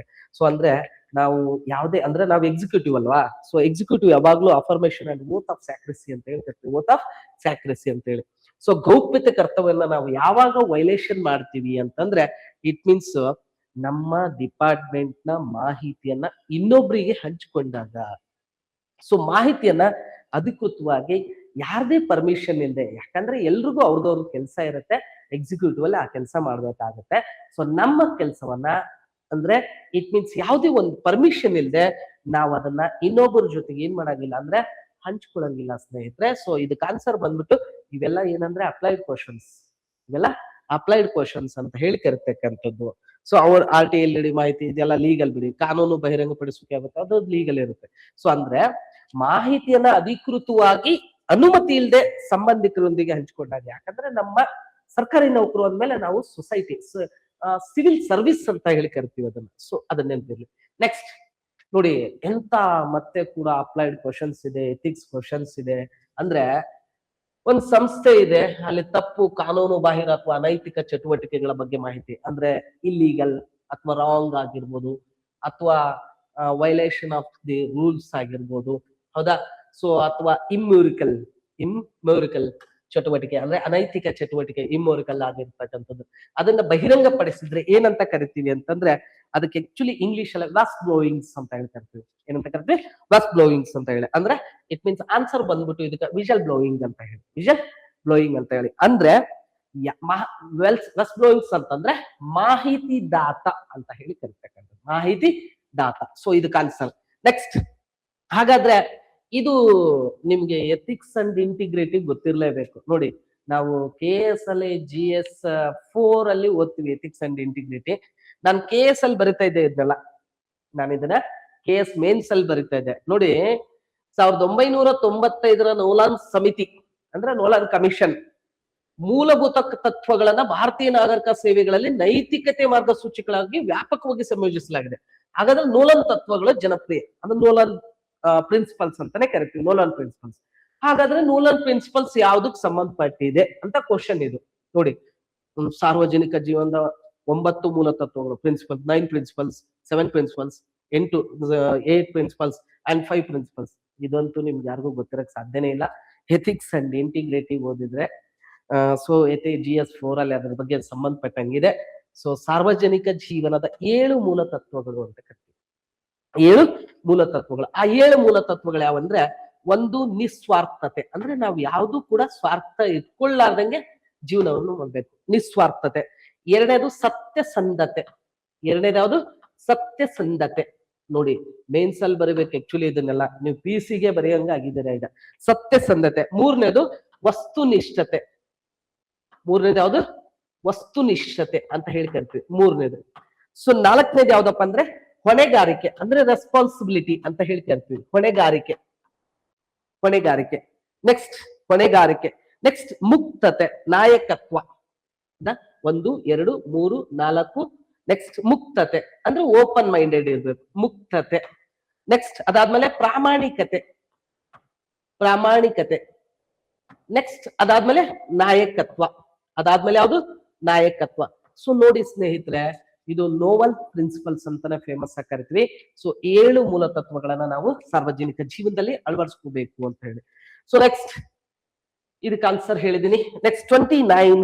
ಸೊ D2 ನನ್ನ ಹತ್ರ ಇರ್ತಕ್ಕಂಥದ್ದು ಯಾವ್ದು ಅಂದ್ರೆ D2, ಇವತ್ತಿನ PC ಪ್ರಶ್ನೆ ಪತ್ರಿಕೆ. ಸೊ ಅದಕ್ಕೆ ನಿಮಗೆ ಪ್ರಶ್ನೆಯನ್ನು ಓದ್ಕೊಂಡು ಆನ್ಸರ್ ಮಾಡ್ಕೊಂಡ್ಬಿಡಿ. ಸೊ ನಾನು ಇಲ್ಲಿ ಆನ್ಸರ್ ಮಾತ್ರ ಹೇಳ್ತಾ ಇಲ್ಲ, ಎಕ್ಸ್ಪ್ಲೇನ್ ಕೂಡ ಕೊಡ್ತಾ ಇದ್ದೀನಿ. ಸೊ ಹಾಗಾದ್ರೆ ಇಲ್ಲಿ ಏನಂತಂದ್ರೆ, ಜಾತ್ಯತೀತ ಪ್ರಜಾಪ್ರಭುತ್ವ ರಾಷ್ಟ್ರದ ಸದಸ್ಯರಾಗಿ ಪೊಲೀಸರಿಗೆ ಕೆಳಗಿನ ಯಾವ ಅಂಶಗಳಿಗಿಂತ ಮೇಲಿರಲು ನಿರಂತರವಾಗಿ ಶ್ರಮಿಸಬೇಕು ಅಂತ ಹೇಳಿ. ಸೊ ಅಂದ್ರೆ ಲೈಕ್ ನಾವು ಒಂದ್ ಸ್ವಲ್ಪ ಜಾಸ್ತಿ ಪೊಲೀಸರಾದಂತವ್ರು ಏನಿರ್ಬೇಕು ಅಂದ್ರೆ ಜಾತ್ಯತೀತ. ಜಾತ್ಯತೀತ ಅಂದ್ರೆ ಗೊತ್ತಲ್ಲ, ಸೊ ಯಾವ್ದಕ್ಕೂ ಪಾರ್ಶಾಲಿಟಿ ಮಾಡಂಗಿಲ್ಲ, ಯಾರು ಒಬ್ರು ಪರ ನಾವು ಕೆಲಸ ಮಾಡಂಗಿಲ್ಲ. ಸೊ ಅಂದ್ರೆ ಆನ್ಸರ್ ಬಂದ್ಬಿಟ್ಟು, ಸೊ ಅಪ್ಲೈಡ್ ಕ್ವಶನ್ಸ್ ಸ್ನೇಹಿತರೆ, ಇದು ಸಾರ್ವತ್ರಿಕ ಭ್ರಾತೃತ್ವ ಇರ್ಬೇಕಾಗತ್ತೆ. ಅಂದ್ರೆ ಎಲ್ರು ನಮ್ಮೋರು, ಎಲ್ರು ನಮ್ಗೆ ಸಂಬಂಧಪಟ್ಟವರು, ಸೊಸೈಟಿ ಕಾಯೋರು ನಾವು ಅನ್ನುವಂತ ಓಪನ್ ಬ್ರದರ್ಹುಡ್ ಮೈಂಡೆಡ್ನೆಸ್ ಸೆಟ್ ನಾವು ಇಟ್ಕೊಂಡು ಕೆಲಸ ಮಾಡ್ಬೇಕಾಗತ್ತೆ. ಸೊ ಇದಕ್ಕೆ ಆನ್ಸರ್ ಬಂದ್ಬಿಟ್ಟು 29 ಸ್ನೇಹಿತರೆ. And then 30. ನೋಡಿ, ಕೆಲಸದ ಸ್ಥಳದಲ್ಲಿ ಅಂದ್ರೆ ನಾವು ವರ್ಕ್ ಮಾಡ್ತೀವಲ್ಲ, ಆ ಪ್ಲೇಸ್ ಅಲ್ಲಿ ನೈತಿಕ ನಡವಳಿಕೆ ಅಂದ್ರೆ ನಮ್ಮ ಎಥಿಕಲ್ ಮೊರಾಲಿಟಿ ಹೇಗಿರ್ಬೇಕು, ನಮ್ ಬಿಹೇವಿಯರ್, ಎಥಿಕಲ್ ಬಿಹೇವಿಯರ್ ಹೇಗಿರ್ಬೇಕು, ಯಾವ್ದು ಎಥಿಕಲ್ ಬಿಹೇವಿಯರ್ ಅಂತ ಹೇಗ್ ಕಂಡು ಬರುತ್ತೆ ಅನ್ನೋದಕ್ಕೆ. ನೋಡಿ, ಒಂದೇ ಕೊಟ್ಟಿಲ್ಲ, ಮತ್ತೆ ಆಪ್ಷನ್ ಏನ್ ಮಾಡಿದನ್ ಗೊತ್ತಾ? ಸರಿ ಉತ್ತರವನ್ನ ಆರಿಸಿ. ಅವರು ಈ ಸರಿ ಹ್ಯಾಟ್ಸ್ ಆಫ್ ಹೇಳಲೇಬೇಕು, ಒಳ್ಳೆ ಕ್ವಶನ್ ಪೇಪರ್ ಕೊಟ್ಟಿದ್ದಾರೆ. ಯಾಕಂದ್ರೆ ನಮ್ ಸ್ಟೂಡೆಂಟ್ಸ್ ಇದು ಬೇಕಾಗಿತ್ತು.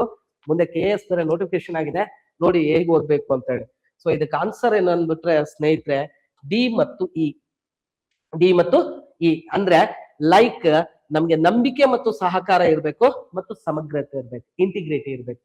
ಅಂದ್ರೆ ಬಿಲೀಫ್ ಇರ್ಬೇಕು ನಮ್ಗೆ, ಮತ್ತೆ ಕೋಆರ್ಡಿನೇಷನ್ ಇರ್ಬೇಕು, ಮತ್ತೆ ಇಂಟಿಗ್ರಿಟಿ ಇರ್ತಕ್ಕಂಥದ್ದು ಅಂದ್ರೆ ಸಮಗ್ರತೆ. ಇವಿದ್ರೆ ಇಟ್ ಮೀನ್ಸ್ ನನ್ನ ಎಥಿಕಲ್ ಬಿಹೇವಿಯರ್ ಚೆನ್ನಾಗಿದೆ ಅಂತ ಹೇಳಿ ನಾನು ಹೇಳ್ಬೋದು. ಸೊ ಹಾಗಾದ್ರೆ ಇದಕ್ಕೆ ಆನ್ಸರ್ ಬಂದ್ಬಿಟ್ಟು ಡಿ ಮತ್ತು ಇ ಸ್ನೇಹಿತರೆ. ಸೊ ಹಾಗಾದ್ರೆ ನೆಕ್ಸ್ಟ್ ಕ್ವಶನ್ ಹೋಗೋಣ. ಸೊ ಕೆ ಅವರು ಒಳ್ಳೊಳ್ಳೆ ಕ್ವಶನ್ಸ್ ನ ತಂದಿದ್ದಾರೆ, ಹೌದಾ. ಸೊ ಅದಾದ್ಮೇಲೆ 31 ಕ್ವಶನ್ಸ್.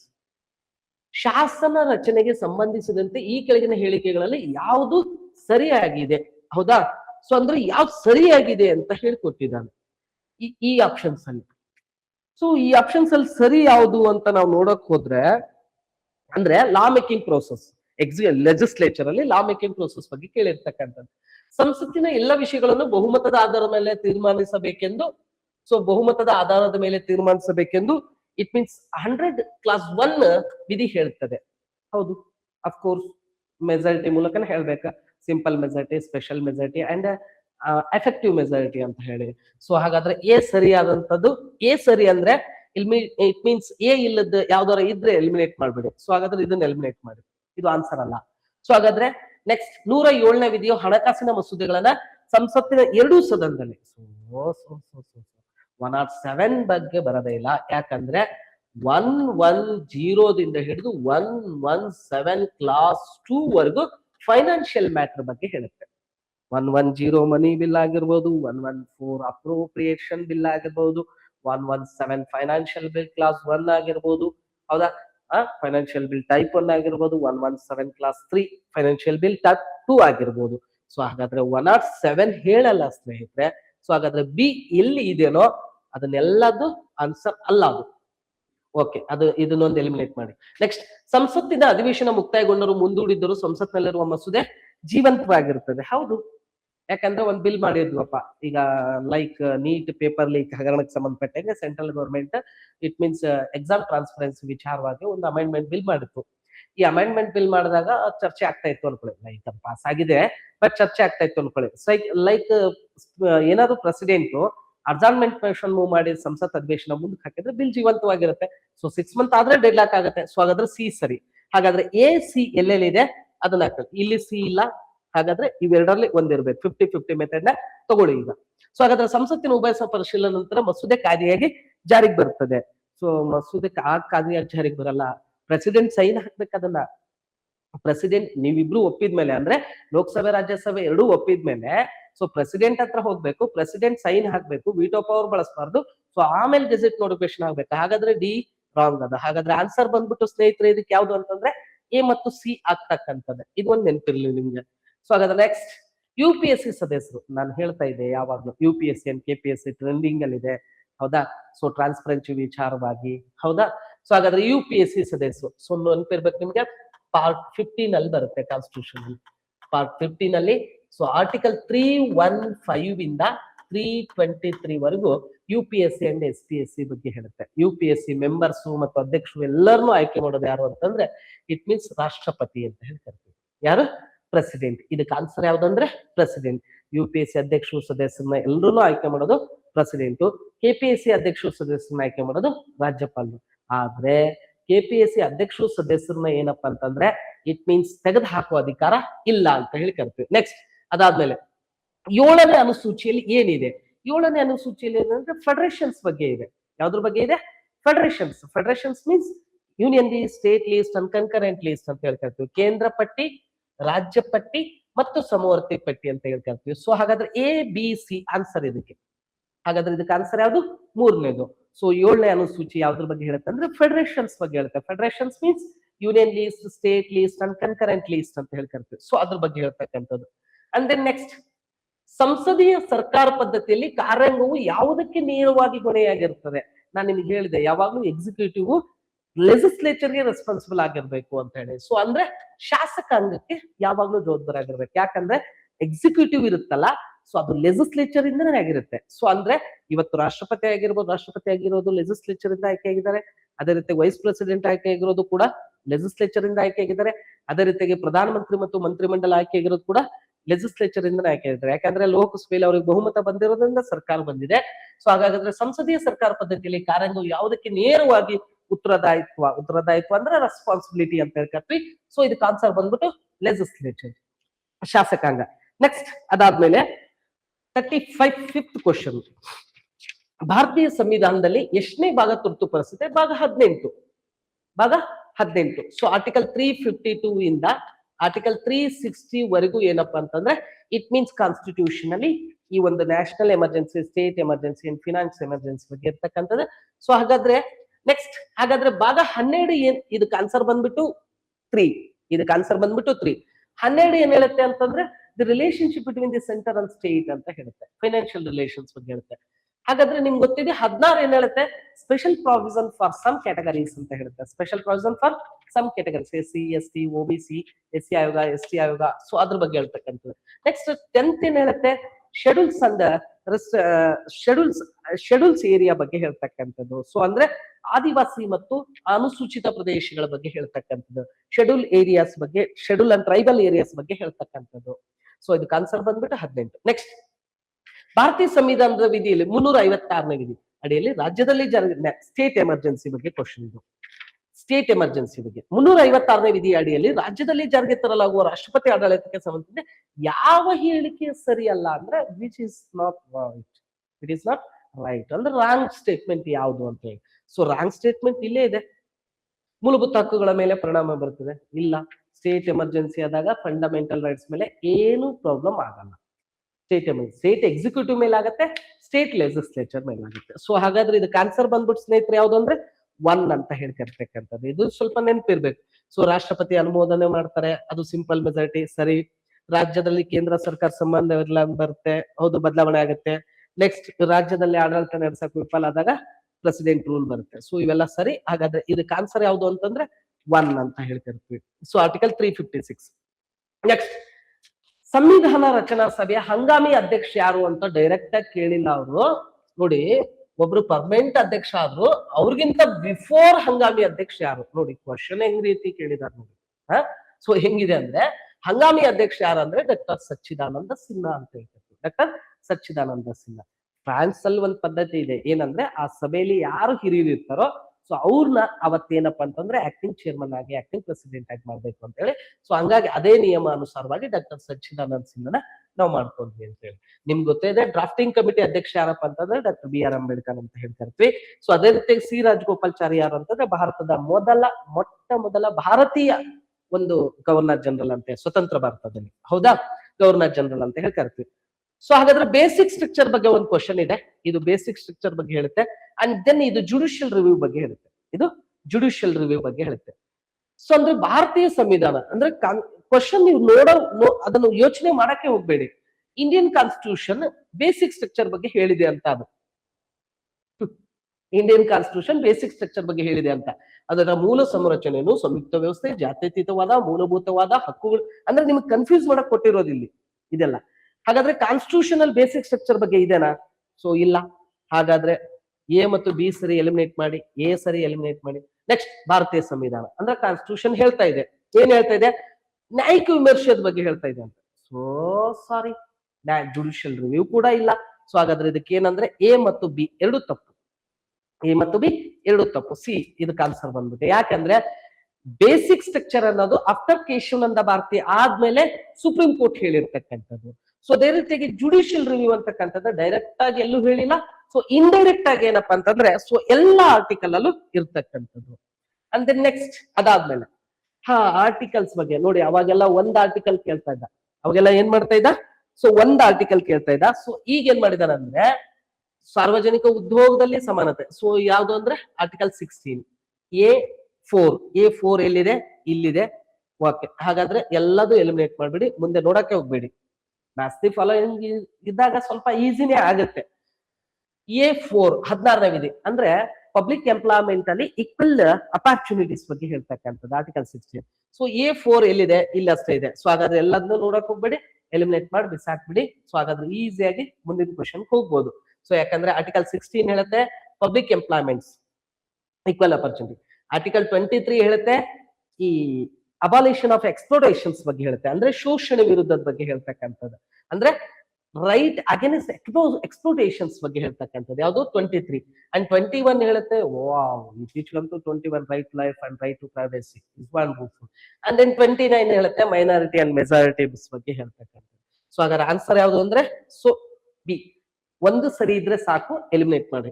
ನೆಕ್ಸ್ಟ್ ಅದಾದ್ಮೇಲೆ ರಾಷ್ಟ್ರಪತಿ ಎಲೆಕ್ಷನ್ಸ್ ಬಗ್ಗೆ ಇರ್ತಕ್ಕಂಥ ಕ್ವಶನ್. ಪ್ರೆಸಿಡೆಂಟ್ ಎಲೆಕ್ಷನ್ ಅಂದ್ರೆ ಪ್ರೆಸಿಡೆಂಟ್ ಎಲೆಕ್ಷನ್ ಯಾರಿಂದ ಆಯ್ಕೆ ಆಗ್ತಾರೆ ಅಂತ ಹೇಳಿ. ಎಲೆಕ್ಟ್ರೋರಲ್ ಕಾಲೇಜ್ ಅಂತ ಹೇಳ್ತಾ ಇರ್ತೀವಲ್ಲ, ಸೊ ಆ ಎಲೆಕ್ಟ್ರೋರಲ್ ಕಾಲೇಜಲ್ಲಿ ಯಾರು ಇರ್ತಾರೆ? ಪಾರ್ಲಿಮೆಂಟ್ ಮೆಂಬರ್ಸ್ ಇರ್ತಾರೆ, ರಾಜ್ಯ ವಿಧಾನಸಭೆ ಮತ್ತು ದೆಹಲಿ, ಪುದುಚೇರಿ, ಕೇಂದ್ರಾಡಳಿತ ಪ್ರದೇಶ ವಿಧಾನಸಭೆ ಸದಸ್ಯರು ಇರ್ತಕ್ಕಂಥದ್ದು. ಸೊ ಹಾಗಾದ್ರೆ ಇದರಲ್ಲಿ ಆನ್ಸರ್ ಯಾವುದು ಅಂತಂದ್ರೆ 1. MLC ಗಳು ಓಟ್ ಹಾಕಲ್ಲ. ನೆಕ್ಸ್ಟ್ ಲೋಕಲ್ ಗೌರ್ಮೆಂಟ್ ನವರು ಓಟ್ ಹಾಕಲ್ಲ, ಬರೀ ಪಾರ್ಲಿಮೆಂಟ್ ನವರು ಓಟ್ ಹಾಕಲ್ಲ. ಆಕ್ಚುಲಿ ಇಲ್ಲಿನೂ ಮುಂದೆ ಹೋಗ್ಬೇಕಿತ್ತು, ಯಾಕಂದ್ರೆ ಜಮ್ಮು ಕಾಶ್ಮೀರ ಒಂದು ಆಡ್ ಆಗ್ಬೇಕಿತ್ತು, ಸೊ ಆಡ್ ಆಗಿಲ್ಲ. ಜಮ್ಮು ಕಾಶ್ಮೀರ ವಿಧಾನಸಭಾ ಸದಸ್ಯರು ಅಂತ ಹೇಳಿ ಆಡ್ ಆಗ್ಬೇಕಿತ್ತು, ಆಗಿಲ್ಲ. It's okay. ಆನ್ಸರ್ ಯಾವುದು ಅಂದ್ರೆ ಇದರಲ್ಲಿ ಕೊಟ್ಟಿರ್ತಕ್ಕಂಥದ್ರಲ್ಲಿ 1 ಆನ್ಸರ್.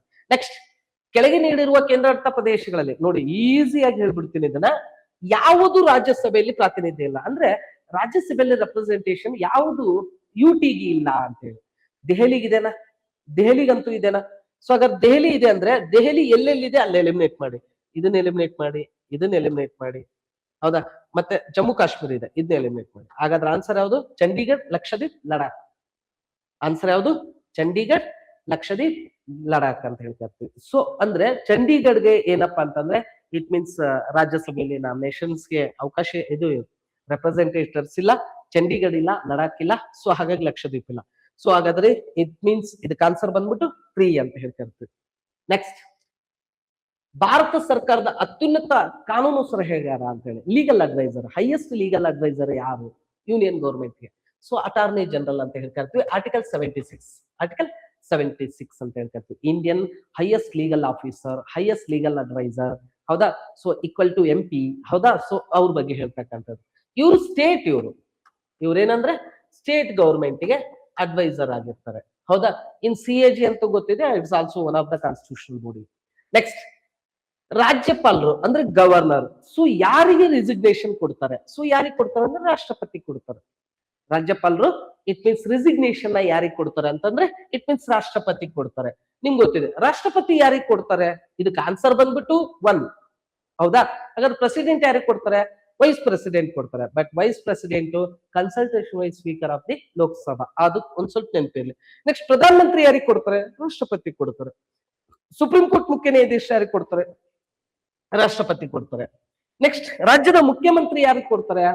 ರಾಜ್ಯಪಾಲರಿಗೆ ಕೊಡ್ತಾರೆ. ಸೊ ಹಾಗಾದ್ರೆ ರಾಜ್ಯಪಾಲರು ಯಾರು ಕೊಡ್ತಾರೆ? ರಾಷ್ಟ್ರಪತಿ ಅಂತ ಹೇಳ್ತಿರ್ತೀವಿ. ನೆಕ್ಸ್ಟ್, ಭಾರತ ಸಂವಿಧಾನದ ಆರ್ಟಿಕಲ್ 163, ಭಾರತ ಸಂವಿಧಾನದ ಆರ್ಟಿಕಲ್ 163 ಸಚಿವ ಸಂಪುಟವು ನೆರವು ಮತ್ತು ಸಲಹೆ ನೀಡುತ್ತದೆ. ಯಾರಿಗೆ ಅಂದ್ರೆ ಇಟ್ ಮೀನ್ಸ್ ಸ್ಟೇಟ್ ಅಲ್ಲಿ ಕೌನ್ಸಿಲ್ ಆಫ್ ಮಿನಿಸ್ಟರ್ ಇರುತ್ತಲ್ಲ, CM and council of minister, ಯಾರಿಗೆ ಅಡ್ವೈಸ್ ಮಾಡ್ತದೆ? ಯಾರಿಗೆ ಅಡ್ವೈಸ್ ಮಾಡ್ತಾರೆ ಅಂದ್ರೆ ರಾಜ್ಯಪಾಲರಿಗೆ. ಆನ್ಸರ್ ಯಾವ್ದು ಇದಕ್ಕೆ? ಆಪ್ಷನ್ 1. ಸೊ ಆರ್ಟಿಕಲ್ 163 ಪ್ರಕಾರ ಮುಖ್ಯಮಂತ್ರಿ ಮತ್ತು ಮಂತ್ರಿಮಂಡಲ ರಾಜ್ಯಪಾಲರಿಗೆ ಏನ್ ಮಾಡ್ಬೇಕಪ್ಪ ಅಂತಂದ್ರೆ ಇಟ್ ಮೀನ್ಸ್ ಹೆಲ್ಪ್ ಮಾಡ್ಬೇಕ, ಆಡಳಿತದಲ್ಲಿ ಸಲಹೆ ಮತ್ತು ಸೂಚನೆಗಳನ್ನ ಕೊಡ್ಬೇಕಂತ ಹೇಳಿ. ಸೊ ಇದರಲ್ಲಿ ಆನ್ಸರ್ ಆರ್ಟಿಕಲ್ 163 ಇದೆ ಯಾವುದು ಅಂದ್ರೆ 1 ಅಂತ ಹೇಳ್ಕೊಳ್ತೀವಿ, ಆಪ್ಷನ್ 1. ನೆಕ್ಸ್ಟ್ ಕ್ವಶನ್ ಸ್ನೇಹಿತರೆ ನೋಡಿ, ಎಷ್ಟು it means UPSC level and KS ಲೆವೆಲ್ಗೆ ಡೆಪ್ತ್ ಆಗಿ PC-ಗೆಲ್ಲ ಈ ರೀತಿಯಾದಂತ ಕ್ವಶನ್ಸ್ ಪೇಪರ್ ನಾವು ನೋಡಿಲ್ಲ. ಬಟ್ KE ಒಳ್ಳೆ ಪೇಪರ್ ಕೊಟ್ಟಿದ್ದಾರೆ, ಇಟ್ಸ್ ಖುಷಿ ಆಗತ್ತೆ. ಯಾಕಂದ್ರೆ ಇನ್ನಾದ್ರೂ ನಮ್ಮ ಹುಡುಗರು ಡೀಪ್ ಆಗಿ ಓದ್ತಾರೆ ಅಂತ ಹೇಳ್ಬಿಟ್ಟು, ಯಾಕಂದ್ರೆ ನಾಲೆಜ್ ಇರೋರು ಸರ್ವೈವಲ್ ಆಗೇ ಆಗ್ತಾರೆ ಅನ್ನೋದು ಹೇಳ್ಬಿಟ್ಟು. ಓಕೆ ಬನ್ನಿ, ಹಾಗಾದ್ರೆ ತಪ್ಪಾದ ಜೋಡಿ ಯಾವುದು ಅಂತ ಹೇಳಿ ರಾಂಗ್ ಪೇರ್ ನ ಕನ್ಸಿಡರ್ ಮಾಡ್ಬೇಕು. ನಿಮ್ಗೆ ಗೊತ್ತೇ ಇದೆ ನ್ಯಾಯ ಗೌತಮ ಮುನಿ, ಹೌದಾ? ನ್ಯಾಯ ಯಾವ್ದು ಅಂದ್ರೆ ಗೌತಮ ಮುನಿದು. ಆದ್ರೆ ನಿಮ್ಗೆ ಗೊತ್ತಿದೆ ಯೋಗ ಯಾರ್ದು ಅಂದ್ರೆ ಪತಾಂಜಲಿದು. ಯೋಗ ಯಾರು? ಪತಾಂಜಲಿ. ಸೊ ಹಾಗಾದ್ರೆ B ತಪ್ಪು. B ಎಲ್ಲಿದೆ? ಇಲ್ಲಿದೆ, ಇಲ್ಲಿದೆ. ಹಾಗಾದ್ರೆ ಇವೆರಡು ಎಲಿಮಿನೇಟ್ ಮಾಡ್ವಿ ಸಾಕಿ, ಸೊ ಹಾಗಾದ್ರೆ ಎರಡರಲ್ಲಿ ಮತ್ತೆ ಏನಪ್ಪಾ ಅಂತಂದ್ರೆ ಇಟ್ ಮೀನ್ಸ್, ಸೊ ಇಲ್ಲಿ ಬರ್ತಕ್ಕಂತ ಆನ್ಸರ್ ಯಾವ್ದಾಗುತ್ತೆ ಅಂತಂದ್ರೆ ಇಟ್ ಮೀನ್ಸ್ B ಮತ್ತು D ಅಂತ ಹೇಳ್ಕರ್ತೀವಿ, ಮತ್ತು A ಮತ್ತು B ಅಂತ ಇದೆ. ಸೊ A ಕರೆಕ್ಟ್ ಅಂತ ಹೇಳಿದೀನಿ. ಸೊ ಹಾಗಾದ್ರೆ ಇದನ್ನು ಎಲಿಮಿನೇಟ್ ಮಾಡ್ವಿ ಸಾಕಿ. ಸೊ ಆನ್ಸರ್ ಯಾವ್ದು ಅಂತಂದ್ರೆ B ಮತ್ತು D ಅಂತ ಹೇಳಿ ಕರಿತಕ್ಕಂಥದ್ದು. ಸೊ ಯಾಕಂದ್ರೆ ಯೋಗ ಪತಾಂಜಲಿ ಬರ್ದಿರ್ತಕ್ಕಂಥದ್ದು. ಸೊ ಅದೇ ರೀತಿಯಲ್ಲಿ ಏನಂತಂದ್ರೆ ಇಟ್ ಮೀನ್ಸ್ ಪೂರ್ವ ಮೀಮಾಂಸೆ ಇದೆಯಲ್ಲ, ಇದು ಜೈಮಿನಿ, ಉಲ್ಟಾ. ಇದು ಈ ಕಡೆಗೆ ಹೋಗ್ಬೇಕಿತ್ತು, ಇದು ಈ ಕಡೆಗೆ ಹೋಗ್ಬೇಕಿತ್ತು. ಸೊ ಹಂಗಾಗಿ ಇದ್ರಲ್ಲಿ ಆನ್ಸರ್ ಯಾವುದು ಅಂತಂದ್ರೆ ಇಟ್ ಮೀನ್ಸ್ ಎರಡನೇದಾಗ್ತಕ್ಕಂಥದ್ದು. ಸೊ ಇದನ್ನೊಂದು ನೆನ್ಪಿಟ್ಕೊಂಡಿರಿ ಸ್ನೇಹಿತರೆ. ಅಂಡ್ ದೆನ್ ನಿಮ್ಗೆ ಅರ್ಥ ಆಯ್ತು ಅನ್ಕೋತೀನಿ ಎಲಿಮಿನೇಟ್ ಹೇಗ್ ಮಾಡ್ಬೇಕು ಅಂತ ಹೇಳಿ. ನೆಕ್ಸ್ಟ್ ಅದಾದ್ಮೇಲೆ ನೋಡಿ, ಅವಾಗೆಲ್ಲ ಏನ್ ಮಾಡ್ತಾ ಇದ್ದ, ಒಂದು ಡೇ ಕೇಳ್ತಾ ಇದ್ದ, environment day, earth day, ozone day, ಹೌದಾ, youth day, so women's day, voters day, so tourism day, ಇವೆಲ್ಲ ಒಂದ್ ಕೇಳ್ತಾ ಇದ್ದ. ಸೊ ಈಗ ನಿಮಗೆ ಎಷ್ಟು ಕೇಳಿದಾನೆ? ನಿಮ್ಗೆ ವಿಶ್ವ ಜನಸಂಖ್ಯೆ ದಿನ ಗೊತ್ತಿದೆ, ಜುಲೈ 11, D3. ಹಾಗಾದ್ರೆ D3 ಎಲ್ಲಿದೆ ನೋಡಿ, ಇಲ್ಲ ಅಷ್ಟೇ ಇದೆ. ಹೌದಾ? ಹಾಗಾದ್ರೆ ಆನ್ಸರ್ ಇದೆ, ಇವನ್ನೆಲ್ಲ ಎಲಿಮಿನೇಟ್ ಮಾಡಿದ್ರು ಸಾಕು, ಅಷ್ಟೇ ಆನ್ಸರ್. ಮ್ಯಾಥ್ಸ್ ದಿ ಫಾಲೋಯಿಂಗ್ ಮಾಡ್ಬೇಕಾದಾಗ ಜಾಸ್ತಿ ತಲೆ ಕೆಡಿಸ್ಕೊಳ್ಳೋ ಅವಶ್ಯಕತೆ ಇಲ್ಲ. ಒಂದ್ ಯಾವ್ದಾದ್ರು ಗೊತ್ತಿದ್ರೆ ಸಾಕು. ನಿಮ್ಗೆ ಒಂದ್ ಕಂಡುಹಿಡಿಯೋದು ಹೇಳ್ಬಿಡ್ತೀನಿ ಅಷ್ಟೇ, ಯಾಕಂದ್ರೆ ಎಲ್ಲ ನೋಡ್ಕೊಳ್ಳಿ. ಬಟ್ ಲೈಕ್ ಹಾಕ್ಬೇಕಾದಾಗ, ಯಾಕಂದ್ರೆ 100 ಕ್ವಶನ್ಸ್ ಇದೆ, ಓನ್ಲಿ 90 ಮಿನಿಟ್ಸ್ ಇದೆ. ಸೊ ಹಾಗಾಗಿ ಡಿ ಯಾವುದು 3, D3 ಎಲ್ಲಿದೆ, ಇಲ್ಲಿಲ್ಲ, ಇಲ್ಲೂ ಇಲ್ಲ. ಸೊ ಹಾಗಾದ್ರೆ ಇಲ್ಲೊಂದೇ ಇದೆ. ಸೊ ಆನ್ಸರ್ ಯಾವುದು 2. ಸೊ ಹಾಗಾದ್ರೆ ನಿಮ್ಗೆ ಗೊತ್ತಿದೆ ಬೂ day April 22, and then ozone day September 16, and then December 2 ರಾಷ್ಟ್ರೀಯ ಮಾಲಿನ್ಯ ತಡೆಗಟ್ಟುವ ದಿನ. ಸೊ ಹಾಗಾಗಿ ಇದ್ರ ಬಗ್ಗೆ ನೆನಪಿರ್ಲಿ ಸ್ನೇಹಿತರೆ. ಅಂಡ್ ದೆನ್ ನೆಕ್ಸ್ಟ್, ಅದಾದ್ಮೇಲೆ ನೆಕ್ಸ್ಟ್ ಕ್ವಶನ್ ಹೋಗೋಣ. ನಾನು ನಿಮಗೆ ಬರೀ ಆನ್ಸರ್ ಮಾಡೋದು ಹೇಳ್ತಾ ಇಲ್ಲ, ಎಲಿಮಿನೇಟ್ ಮಾಡೋದು ಕೂಡ ಹೇಳ್ತಾ ಇದ್ದೇನೆ. ನೆಕ್ಸ್ಟ್ ಒಲಿಂಪಿಕ್ ಡೇ ಇದು ಇದು ಸ್ವಲ್ಪ ನೆನ್ಪಿಟ್ಕೊಳ್ತೀರಿ. ಹೈಯರ್ ಫಾಸ್ಟರ್ ಸ್ಟ್ರಾಂಗರ್ ಟುಗೆದರ್ ಅಂತ ಹೇಳಿ ಬಹಳ ಜನ ಅನ್ಕೊಂಡಿರ್ತಾರೆ. ಇದಕ್ಕೆ ಆನ್ಸರ್ ಬಂದ್ಬಿಟ್ಟು actually faster higher stronger together. Actually ಮೊದಲು ಇದ್ದಿದ್ದು ಇಷ್ಟೇ, ಈಗ ರೀಸೆಂಟ್ಲಿ ಇದನ್ನ ಆಡ್ ಮಾಡಿರ್ತಕ್ಕಂಥದ್ದು. Recently July 20, 2021. ಸೊ ಅಂದ್ರೆ ಇಟ್ ಮೀನ್ಸ್ ಒಲಿಂಪಿಕ್ ಧ್ಯೇಯದ ಸರಿಯಾದ ಕ್ರಮ ನೋಡಿ. ಒಲಿಂಪಿಕ್ ದೇಶಗಳು, ಬಳೆಗಳು, ಹೌದಾ? ಸೊ ಅದ್ರ ಬಗ್ಗೆ ಎಲ್ಲ ಕೇಳ್ತಾ ಇದ್ದ, ಹೌದಾ? ಸೊ ಈಗ ಏನಂತಂದ್ರೆ ಇಟ್ ಮೀನ್ಸ್ ಒಲಿಂಪಿಕ್ ಆ ಒಂದು ಬಳೆಗಳು ಇದಾವಲ್ಲ, ಸೊ ಅದ್ರದ್ದು ಒಂದು ಧ್ಯೇಯ ವ್ಯಾಖ್ಯೆ ಏನು, faster higher stronger and together. ನೋಡಿ ಎಲ್ಲಾ ವರ್ಡ್ ಅದೇ ಇದೆ. ಹೈಯರ್ ಫಾಸ್ಟರ್ ಸ್ಟ್ರಾಂಗರ್ ಟುಗೆದರ್ ಇದೆ, ಹೈಯರ್ ಸ್ಟ್ರಾಂಗರ್ ಫಾಸ್ಟರ್ ಟುಗೆದರ್ ಇದೆ, ಫಾಸ್ಟರ್ ಸ್ಟ್ರಾಂಗರ್ ಹೈಯರ್ ಟುಗೆದರ್ ಇದೆ. ಸೊ ಹಾಗಾದ್ರೆ ಆನ್ಸರ್ ಯಾವುದು, ಫಾಸ್ಟರ್ ಹೈಯರ್ ಸ್ಟ್ರಾಂಗರ್ ಟುಗೆದರ್ ಅಂತ ಹೇಳಿ ಕರಿತಕ್ಕಂಥದ್ದು. ಸೊ ಇದು ಆನ್ಸರ್. ನೆಕ್ಸ್ಟ್ ಆನ್ಸರ್, ಮೊಟ್ಟ ಮೊದಲ ಸಮ್ಮರ್ ಪ್ಯಾರಾ ಒಲಿಂಪಿಕ್ ನೋಡಿ, ಆನ್ಸರ್ ಬಂದ್ಬಿಟ್ಟು 1960 ರೋಮ್. 48ಕ್ಕೆ ಆನ್ಸರ್ ಯಾವುದು, ಮೊಟ್ಟ ಮೊದಲ ಅಂದ್ರೆ first summer para athletics para Olympic ಅಂತ ಹೇಳಿ ಹ್ಯಾಂಡಿಕ್ಯಾಪ್ಸ್. ಸೊ ಎಲ್ಲಿ ನೋಡಿ, ಎಲ್ಲಿ ಮತ್ತು ಯಾವಾಗ, ಎರಡು ಕ್ವಶನ್ ಸೇರಿ 1 ಮಾರ್ಕ್ಸ್. So Rome 1960 answer. ಹಾಗಾದ್ರೆ ನಿಮ್ಗೆ ಗೊತ್ತಿರ್ಲಿ, ಹಾಗಾದ್ರೆ ಪ್ಯಾರಾ ಒಲಿಂಪಿಕ್ ಬಿಟ್ಟು ಸಮ್ಮರ್ ಒಲಿಂಪಿಕ್ ಫಸ್ಟ್ ಎಲ್ಲಿ ಆರಂಭ ಆಯ್ತು ಅಂತ ಕೇಳಿದ್ರೆ ಅಥೆನ್ಸ್ 1896. ಹೌದಾ? ನೆಕ್ಸ್ಟ್ ಒಲಿಂಪಿಕ್ ಎಲ್ಲಿ ನಡೀತೆ ಅಂತ ಗೊತ್ತಿರಬಹುದು, ಅದನ್ನ ಕಮೆಂಟ್ ಸೆಕ್ಷನ್ ಅಲ್ಲಿ ಆನ್ಸರ್ ಮಾಡಿ ನೋಡೋಣ. ಓಕೆನಾ?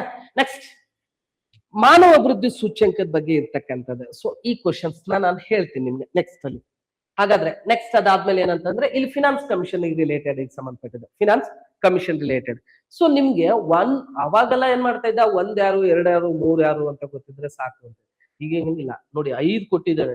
ಸೊ ಹಾಗಾದ್ರೆ 1ನೇದಕ್ಕೆ KC ನಿಯೋಗಿ, 2ನೇದಕ್ಕೆ ಸಂತಾನ, 3ನೇದು ಏಕೆ ಚಾಂದ್ 3 ಗೊತ್ತಿದ್ರೆ ಸಾಕು. ಸೊ ಆನ್ಸರ್ ಯಾವ್ದು ಅಂದ್ರೆ 4th, ಇದಕ್ಕೆ 4th ಆಪ್ಷನ್ ಆನ್ಸರ್ ಆಗ್ತಕ್ಕಂಥದ್ದು. ಸೊ ಇದ್ರ ಬಗ್ಗೆ ಒಂದ್ ಸ್ವಲ್ಪ ಗಮನ ಇರಲಿ. 1, 2, 3, 4. ಹಾಗಾದ್ರೆ ಈಗ 16th ಫಿನಾನ್ಸ್ ಕಮಿಷನ್ ನೇಮಕ ಆಗಿದೆ. ಆರ್ಟಿಕಲ್ 280 ಪ್ರಕಾರ ಫಿನಾನ್ಸ್ ಕಮಿಷನ್ ಅಪಾಯಿಂಟ್ ಮಾಡ್ತಕ್ಕಂಥದ್ದು ಯಾರು ಅಂದ್ರೆ ಪ್ರೆಸಿಡೆಂಟ್ ಅಂತ ಹೇಳಿ ಕರಿತೀವಿ. 16th ಫಿನಾನ್ಸ್ ಕಮಿಷನ್ ಅಧ್ಯಕ್ಷ ಯಾರು ಅಂತ ಹೇಳಿ ಕಮೆಂಟ್ ಸೆಕ್ಷನ್ ಆಗಿ ಆನ್ಸರ್ ಮಾಡಿ. ಓಕೆ, ನೆಕ್ಸ್ಟ್ ಕ್ವಶನ್ ಹೋಗೋಣ. ಟರ್ನರ್ ಸಿಂಡ್ರೋಮ್ ಕಾಯಿಲೆ. ಸೊ ಆಕ್ಚುಲಿ ಇದ್ರದ್ದು ಆನ್ಸರ್ ಬಂದ್ಬಿಟ್ಟು ಇದರಲ್ಲಿ ಎಕ್ಸಾಕ್ಟ್ ಆಗಿ ಇಲ್ಲ, 45 ಕ್ರೋಮೋಸೋಮ್ ಅದು. Actually 45 chromosomes, but real answer ಇದ್ರಲ್ಲಿ ಇಲ್ಲ. ಹೌದಾ? ಸೊ ಹಾಗಾಗಿ ಇದು ಬಂದ್ರೆ ಗ್ರೇಸ್ ಬರ್ಬೇಕು, ಇಲ್ಲ 47 ಆಗ್ಬೇಕಷ್ಟೇ. ಎರಡು ಹೇಳ್ತೀನಿ, ಬಂದ್ರೆ ಇದು ಕ್ವಶನ್, ಇದು ಆನ್ಸರ್ ಏನಾಗ್ಬೇಕು, ಗ್ರೇಸ್ ಆಗ್ಬೇಕಾ, ಇಲ್ಲ ಅಂದ್ರೆ ಕ್ರೋಮೋಸೋಮ್ ಸಂಖ್ಯೆ 47, 1X ಕ್ರೋಮೋಸೋಮ್ ಹೆಚ್ಚಾಗಿರೋದ್ರಿಂದ. ಸೊ ಅಂದ್ರೆ ಇಟ್ ಮೀನ್ಸ್ ಇಲ್ಲಿ 3 ತಗೊಂಡಿರ್ಬೇಕಷ್ಟೇ, 3 ಬರ್ಬೇಕು, ಇಲ್ಲ ಅಂದ್ರೆ ಗ್ರೇಸ್ ಅಷ್ಟೇ ಇದು. ನೆಕ್ಸ್ಟ್ ಅದಾದ್ಮೇಲೆ ಮೈಕ್ರೋಬ್ ಅಂದ್ರೆ ಪಾಚಿ ಅಂತ ಹೇಳಿ ಕರಿತೀವಲ್ಲ. ಸೊ ಮೈಕ್ರೋಬ್ ಗಗನಯಾತ್ರಿಗಳಿಗೆ ಆಹಾರವಾಗಿ ಬೆಳೆಸ್ತಾರೆ. ಅಂದ್ರೆ ಇಟ್ ಮೀನ್ಸ್ ನಾವು ಗಗನಯಾನ ಮಾಡ್ತಾ ಇದೀವಲ್ಲ, ಸೊ ಆ ಗಗನಯಾತ್ರಿಗಳಿಗೆ ಪಾಚಿ ಆಹಾರವಾಗಿ ಕೊಡ್ತಾರೆ.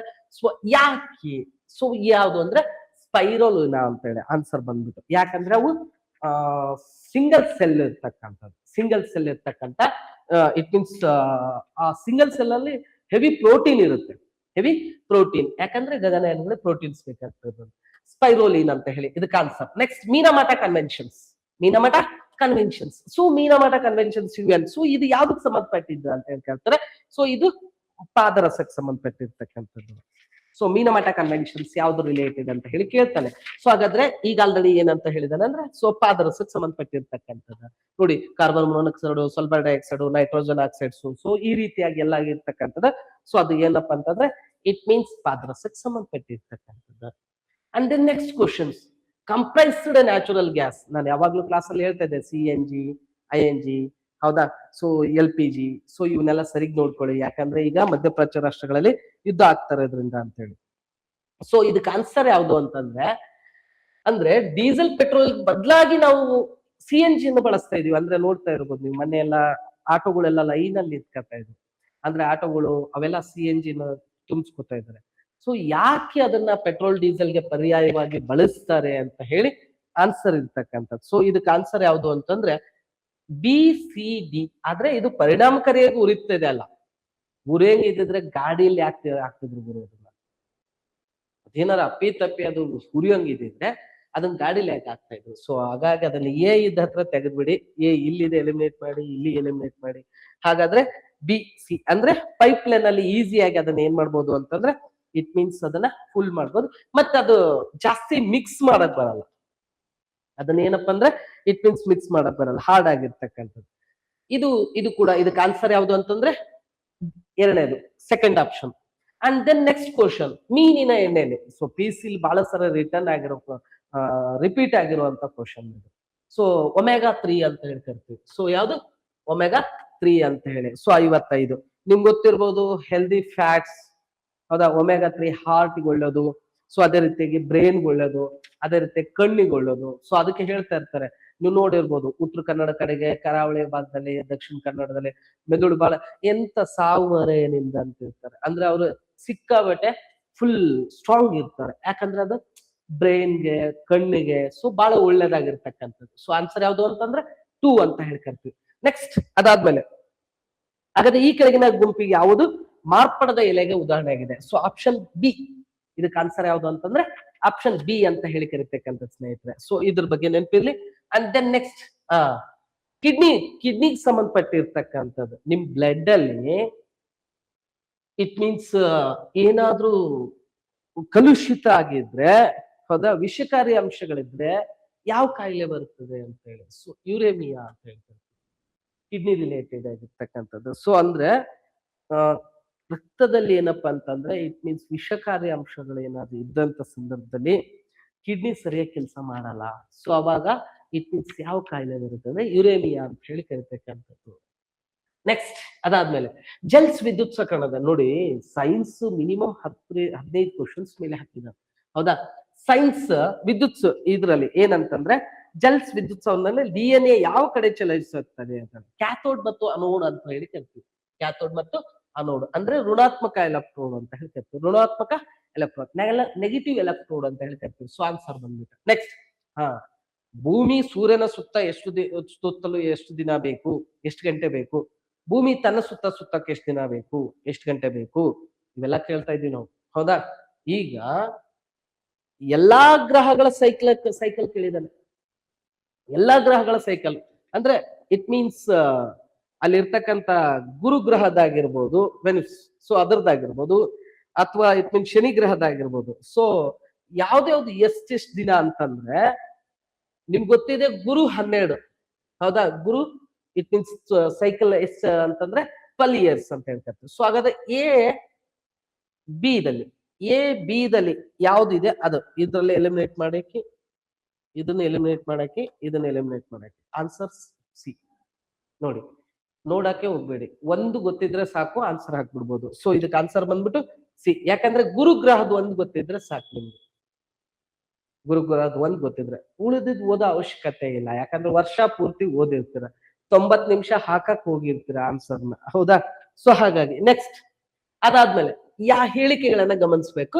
ಮತ್ತೆ ಹೇಳಿಕೆಗಳು ಹೇಗಿದಾವೆ ಅಂದ್ರೆ ಇಟ್ ಮೀನ್ಸ್ ಪ್ರತಿಪಾದನೆ ರೂಪದಲ್ಲಿದೆ ಹೇಳಿಕೆ, 1 ಸರಿ 2 ಸರಿ. ಸೊ ಈ ರೀತಿಯಲ್ಲಿ ಇರ್ತಕ್ಕಂಥದ್ದು. ಸೊ ಇದು ಏನಂತಂದ್ರೆ ವಿದ್ಯುತ್ ಫ್ಯೂಸ್ ಇದೆಯಲ್ಲ, ಫ್ಯೂಸ್ ಗೆ ಸಂಬಂಧಪಟ್ಟಿದೆ. ಅದು ವಿದ್ಯುತ್ ಪ್ರವಾಹವನ್ನ ತಡೆಯುವ ಮೂಲಕ ಮಂಡಲಗಳು ಮತ್ತು ಉಪಕರಣ ರಕ್ಷಿಸೋದನ್ನ, ಹೌದು. ಯಾಕಂದ್ರೆ ವಿದ್ಯುತ್ಗೆ ಅವತ್ತು ನಾವು ಅದನ್ನ ಪ್ರೊಟೆಕ್ಷನ್ ಮಾಡೋಕ್ಕೋಸ್ಕರ ಫ್ಯೂಸ್ ಹಾಕ್ತಿವಿ. ಸೊ ಅದ್ರ ಒಂದ್ ಸ್ಟೇಟ್ಮೆಂಟ್ ಕರೆಕ್ಟ್ ಅಂದ್ರೆ ಇಟ್ ಮೀನ್ಸ್ ಇದನ್ನ ತೆಗೆದಾಗ ಯಾವ್ದು ಹೇಳಿಕೆ 1 ತಪ್ಪಾಗಿದೆ, ಹೇಳಿಕೆ 2 ತಪ್ಪು, ಇದನ್ನ ತೆಗೆದಾಗ ಈಗ 50-50. ಹಾಗಾದ್ರೆ ಎರಡನೇ ಹೇಳಿಕೆ ಸರಿ ಇರ್ಬೇಕು, ಮತ್ತೆ ಅದಕ್ಕ ಪ್ರತಿಪಾದನೆ ಕರೆಕ್ಟ್ ಆಗಿರ್ಬೇಕು. ಸೊ ಹಾಗಾದ್ರೆ ಇಲ್ಲಿ ಏನಂದ್ರೆ ಫ್ಯೂಸ್ ಅನ್ನು ವಿದ್ಯುತ್ ಸಾಧನಗಳಾಗಿ ಸಮಾನಾಂತರ ಕ್ರಮದಲ್ಲಿ ಇರಂಗಿಲ್ಲ, ಸೀರೀಸ್ ವೈಸ್ ಇರುತ್ತೆ. ಅಂದ್ರೆ ಇಟ್ ಮೀನ್ಸ್ ಅದು ಅಲ್ಲಿ ಏನಂತಂದ್ರೆ ಪ್ಯಾರಲಲ್ ಆಗಿರಲ್ಲ, ಸೊ ಸೀರೀಸ್ ಅಲ್ಲಿ ಇರ್ತದೆ. ಸೊ ಹಾಗಾಗಿ ಏನಂತಂದ್ರೆ ಇದಕ್ಕೆ ಆನ್ಸರ್ ಬಂದ್ಬಿಟ್ಟು ಬಿ. ಸೊ ಹೇಳಿಕೆ ಒಂದು ಸರಿ, ಎರಡು ತಪ್ಪಾಗಿರ್ತಕ್ಕಂಥದ್ದು. ಸೊ ಆನ್ಸರ್ ಬಿ ಆಗಿರ್ತಕ್ಕಂಥ, ಅಲ್ಲಿ ಪ್ಯಾರಲಲ್ ಇರಲ್ಲ ಅದು. ನೆಕ್ಸ್ಟ್ ಕ್ವಶನ್ ಹೋಗೋಣ. Next question, okay. GPS ಬೆಂಬಲಿತ ಜಿಯೋ ಆಗ್ಮೆಂಟ್ ನ್ಯಾವಿಗೇಷನ್ ಗಗನ್. ಗಗನ್ ಬಗ್ಗೆ ಕೇಳಿದ್ದಾರೆ, ನಿಮ್ಗೆ ಎರಡು ಗೊತ್ತಿರ್ಬೇಕು, Gagan and versus NavIC. Gagan versus NavIC ಇವೆರಡು ಬಗ್ಗೆ ಗೊತ್ತಿರ್ಬೇಕು. ಗಗನ್ ಯಾರ್ಯಾರು ಮಾಡಿದ್ರು, ಯಾಕೆ ಇದನ್ನ ಮಾಡಿದ್ರು ಅಂದ್ರೆ, ಇತ್ತೀಚೆಗೆ ನಾಗರಿಕ ವಿಮಾನಯಾನ ಪ್ರಾಧಿಕಾರ ಇದೆಯಲ್ಲ, ಅಂದ್ರೆ ಲೈಕ್ ಏರ್ಪೋರ್ಟ್ ಅಥಾರಿಟಿ ಲಿಮಿಟೆಡ್ ಇದೆಯಲ್ಲ, ಸೊ ಅವರು ಫಸ್ಟ್ ಟೈಮ್ ಅಂದ್ರೆ ಇಲ್ಲಿ ಇರ್ತಕ್ಕಂಥ ಗಗನ್ ಅನ್ನ ಯೂಸ್ ಮಾಡ್ಕೊಂಡು ಲ್ಯಾಂಡಿಂಗ್ ಮಾಡ್ತಕ್ಕಂಥ ಕಾರ್ಯಕ್ರಮ ಯಶಸ್ವಿಯಾಗಿ ಮಾಡಿದ್ರು ರೀಸೆಂಟ್ಲಿ. ಸೊ ಆ ಹಿನ್ನೆಲೆಯಲ್ಲಿ ಈ ಕ್ವಶನ್ ಕೇಳಿದಾನೆ.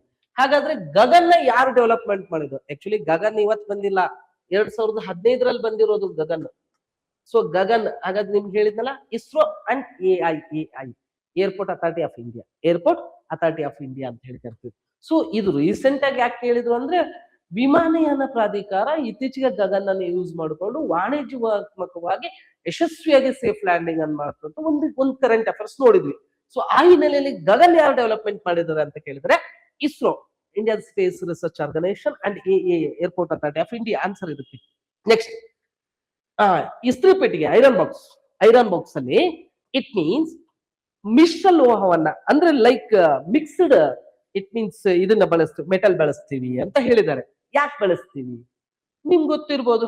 ಯಾಕೆ ಬಳಸ್ತೀವಪ್ಪ ಅಂತಂದ್ರೆ, ಇಟ್ ಮೀನ್ಸ್ ಅಲ್ಲಿ ಅದು ಏನ್ ಮಾಡುತ್ತೆ ಅಂತಂದ್ರೆ, ಅದು ಜಾಸ್ತಿ ಹೀಟ್ ಆಗುತ್ತೆ, ಮತ್ತೆ ಅದು ಶಾಖದ ರೂಪದಲ್ಲಿ ಹೊರಗೆ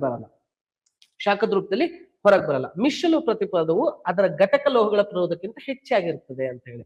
ಸೊ ಹಾಗಾಗಿ ಇದಕ್ಕೆ ಆನ್ಸರ್ 1 ಅಂತ ಹೇಳ್ತಿರ್ತೀವಿ. Next, match the following. So copper, zinc, ಹೌದಾ, ಬ್ರೌನ್ಸು. ಸೊ ಇದ್ರ ಬಗ್ಗೆ ಕೇಳಿರೋದು. ಸಂಕೇತಗಳ ಅಂದ್ರೆ ಕೆಮಿಸ್ಟ್ರಿ, ಹೌದಾ, ರಸಾಯನಶಾಸ್ತ್ರದ. ಯಾಕೆ ಇದನ್ನ ಕ್ವಶನ್ ಕೇಳಿದಾನಂದ್ರೆ, ಇವತ್ತು ಫಾದರ್ ಆಫ್ ಇಂಡಿಯನ್ ಕೆಮಿಸ್ಟ್ರಿ, ಹೌದಾ, ಯಾರು ಕಮೆಂಟ್ ಸೆಕ್ಷನ್ ಅಲ್ಲಿ ಕಮೆಂಟ್ ಮಾಡಿ, ಅವ್ರದ್ದು ಬರ್ತ್ ಆನಿವರ್ಸರಿ ಇವತ್ತು, ಹೌದಾ.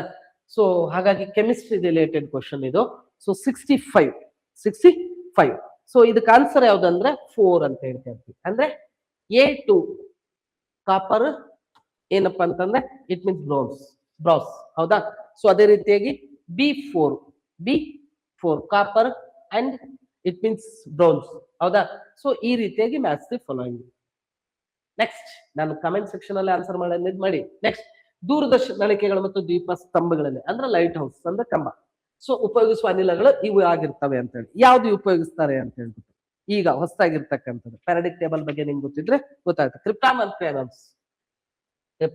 ಅಂಡ್ ಕ್ಸಿನಾನ್ ಅಂತ ಹೇಳ್ತಿರ್ತೀವಿ. ಸೊ ಇದ್ರ ಬಗ್ಗೆ ಗೊತ್ತಿರಬೇಕು, ಪೆರಿಯೋಡಿಕ್ ಟೇಬಲ್ಸ್ ಬಗ್ಗೆ ಇರ್ತಕ್ಕ. ನೆಕ್ಸ್ಟ್, ಇದು ರಿಪೀಟೆಡ್ ಕ್ವಶನ್, ಯಾವಾಗ್ಲೂ ರಿಪೀಟೆಡ್ ಕ್ವಶನ್. ಅಂದ್ರೆ ಇಟ್ ಮೀನ್ಸ್ ನೀವು ನೋಡಿರ್ತೀರ, ಟ್ರಾಫಿಕ್ ಅಲ್ಲೂ ಕೆಂಪು ಇರುತ್ತೆ, ಕೆಂಪು ಡೇಂಜರ್ ಆಗಿ ಬಳಸ್ತಾರೆ. ಕೆಂಪನ್ನ ಯಾಕೆ ಜಾಸ್ತಿ ಬಳಸ್ತಾರೆ ಅಂತ ಕ್ವಶನ್ ಅದು. ರೆಡ್ ನ ಯಾಕೆ ಯಾವಾಗ್ಲೂ ಬಳಸ್ತಾರೆ ಅಂತ ಹೇಳಿ, ಅದ ಅಪಾಯದ ಸಂಕೇತವಾಗಿ ಬಳಸ್ತಾರೆ. ಯಾಕೆ? ಮಂಜು ಅಥವಾ ಹೊಗೆಯಿಂದ ಕೂಡಿರ್ತದೆ ಅಂತ ಹೇಳಿ ಅಲ್ಲ.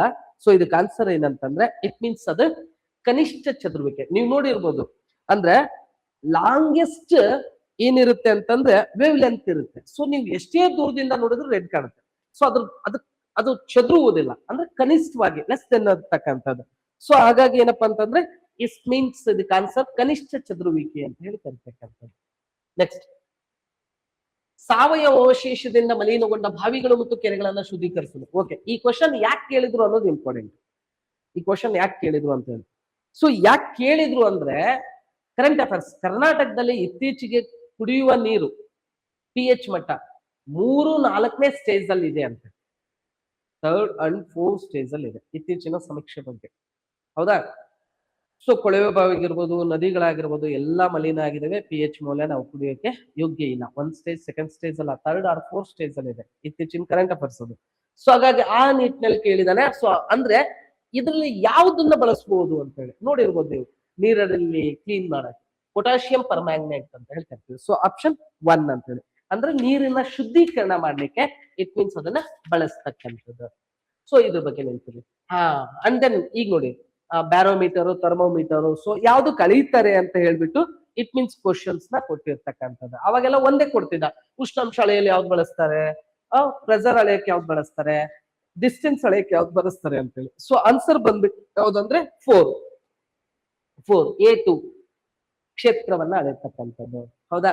ಸೊ ಅದೇ ರೀತಿಯಾಗಿ B1 ಹೌದಾ, ಪ್ಯಾಂಥೋಗ್ರಾಫ್ ನಕ್ಷೆಗಳನ್ನ ನಕಲು ಮಾಡ್ತಕ್ಕಂಥದ್ದು, ಅಂದ್ರೆ ಇಟ್ ಮೀನ್ಸ್ ಭೂಪಟಗಳನ್ನ. ಐಸಿ ಹೌದಾ, ಸಿ ಹೌದಾ, ಇಟ್ ಮೀನ್ಸ್ ವಾಯುಮಂಡಲ ಒತ್ತಡ, ಪ್ರೆಸರ್ ಅಳಿತಕ್ಕಂಥದ್ದು. ಸೊ ಈ ತರ ಇರ್ತಕ್ಕಂಥದ್ದು. And next question. Okay, so ಈಗ ಜಿಯೋಗ್ರಫಿ ಕ್ವಶನ್ಸ್ ಬಂದಿರ್ತಕ್ಕಂಥದ್ದು. ನಿಮ್ಗೆ ಹೈಟ್ ಗೊತ್ತಿದ್ರೆ ಸಾಕು, ಕರ್ನಾಟಕದ ಹೈಟ್. ಅವಾಗೆಲ್ಲ ಏನ್ ಮಾಡ್ತಾ ಇದ್ದ, ಕರ್ನಾಟಕದ ಅತಿ ದೊಡ್ಡವಾದಂತ ಬೆಟ್ಟ ಯಾವುದು ಏನು ಅಂತ ಕೇಳ್ತಾ ಇದ್ದ. ನಿಮ್ಗೆ ಗೊತ್ತಿರ್ಬೇಕು 1552 ಮೀಟರ್ ಸಮುದ್ರ ಮಟ್ಟದಿಂದ. ನೆಕ್ಸ್ಟ್ 4770 ಮೀಟರ್ ಸಮುದ್ರ ಮಟ್ಟದಿಂದ. ನೆಕ್ಸ್ಟ್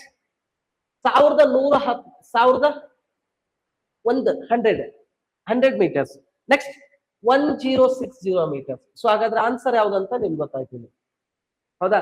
ಸೊ ಹೈಯೆಸ್ಟ್ ಯಾವ್ದು ಅಂತ ಕೇಳಿದಾನೆ. ಅವ್ನ ನಾಳೆ ಕೇಳ್ಬೋದು ಲೋಯೆಸ್ಟ್ ಯಾವ್ದು ಅಂತ ಕೇಳ್ಬೋದು, ಆರೋಹಣ ಅವರೋಹಣ ಅಂತ ಹೇಳ್ತಕ್ಕಂಥದ್ದಲ್ಲ. ಸೊ ಆ ರೀತಿಯಲ್ಲಿ ಇರ್ತಕ್ಕಂಥ. ನೆಕ್ಸ್ಟ್ ಗಾಡ್ ಸೆಕ್ಷನ್, ಸರಿಯಾದ ಜೋಡಣೆ ಯಾವುದು ಅಂದ್ರೆ ರಾಂಗ್ ಸ್ಟೇಟ್ಮೆಂಟ್ ಇದೆ. ಸೊ ಅದ್ರಲ್ಲಿ ಸರಿ ಯಾವುದು ಅಂತ ಹೇಳಿ. ಸರಿ ಯಾವುದು ಅಂದ್ರೆ ನಿಮ್ಗೆ ಯಾವ್ದಾದ್ರು ತಪ್ಪು ಅನ್ಸುತ್ತಾ ಇದ್ರಲ್ಲಿ? ನೋಡಿ, ಒಂದ್ ತಪ್ಪಿದ್ರೆ ಎತ್ತಾಕ್ಬಿಡ್ಬೋದು ಯಾವ್ದಾದ್ರು. ಇದ್ರಲ್ಲಿ ಯಾವ್ದು ತಪ್ಪಿಲ್ಲ, ABCD ಎಲ್ಲ ಕರೆಕ್ಟ್ ಇರ್ತಕ್ಕಂಥ. ಹೌದಾ? ಸೊ ABCD ಎಲ್ಲ ಕರೆಕ್ಟ್ ಆಗಿರ್ತಕ್ಕಂಥದ್ದು. ಅಂದ್ರೆ ಸೊ ಲೈಕ್ ಒಂದು ತಪ್ಪಿದ್ರೆ ಎಲಿಮಿನೇಷನ್ ಮೆಥಡ್ ಯೂಸ್ ಮಾಡಬಹುದಿತ್ತು. ಸೊ ಯೂಸ್ ಮಾಡಕ್ ಅವಕಾಶ ಇಲ್ಲ. ನೆಕ್ಸ್ಟ್ ಅದಾದ್ಮೇಲೆ ನೋಡಿ, ಕರ್ನಾಟಕದ ಮ್ಯಾಪ್ ಕೊಟ್ಟಿದ್ದಾರೆ. ಕರ್ನಾಟಕದ ಮ್ಯಾಪ್ ಅಲ್ಲಿ ಇಟ್ ಮೀನ್ಸ್ ಕೋಸ್ಟಲ್ ಏರಿಯಾದಲ್ಲಿ ಯಾವ್ದು ಬರುತ್ತೆ ಅಂತ ಹೇಳಿ. ಸೊ ಇಟ್ ಲ್ಯಾಟರೈಟ್ ಅಂತ ಹೇಳಿ ಕರಿತಕ್ಕಂಥದ್ದು, ಅಂದ್ರೆ ಜಂಬಿಗ ಮಣ್ಣು ಅಂತ ಹೇಳಿ ಕರಿತೀವಿ. ಸೊ ಆ ಮಣ್ಣು ಇರ್ತಕ್ಕಂಥದ್ದು. ಹಾಗಾದ್ರೆ ಕಪ್ಪು ಮಣ್ಣು ಎಲ್ಲಿದೆ ನಿಮ್ಗೆ ಗೊತ್ತಿರ್ಬೋದು. ಇದಕ್ಕೆ ಆನ್ಸರ್ ಬಂದ್ಬಿಟ್ಟು 1. ಇದಕ್ಕೆ ಆನ್ಸರ್ ಬಂದ್ಬಿಟ್ಟು. ಹಾಗಾದ್ರೆ ಬ್ಲಾಕ್ ಸಾಯಿಲ್ ಗೊತ್ತಿರ್ಬೋದು. ಬ್ಲಾಕ್ ಸಾಯಿಲ್ ನೀರ್ನ ಜಾಸ್ತಿ ಹಿಡಿದು ಇಟ್ಕೊಳುತ್ತೆ. ಸೊ ಅದೇ ರೀತಿಗೆ ಬ್ಲಾಕ್ ಸಾಯಿಲ್ ಬಹಳ ಫಲವತ್ತವಾಗಿರ್ತಕ್ಕಂಥದ್ದು.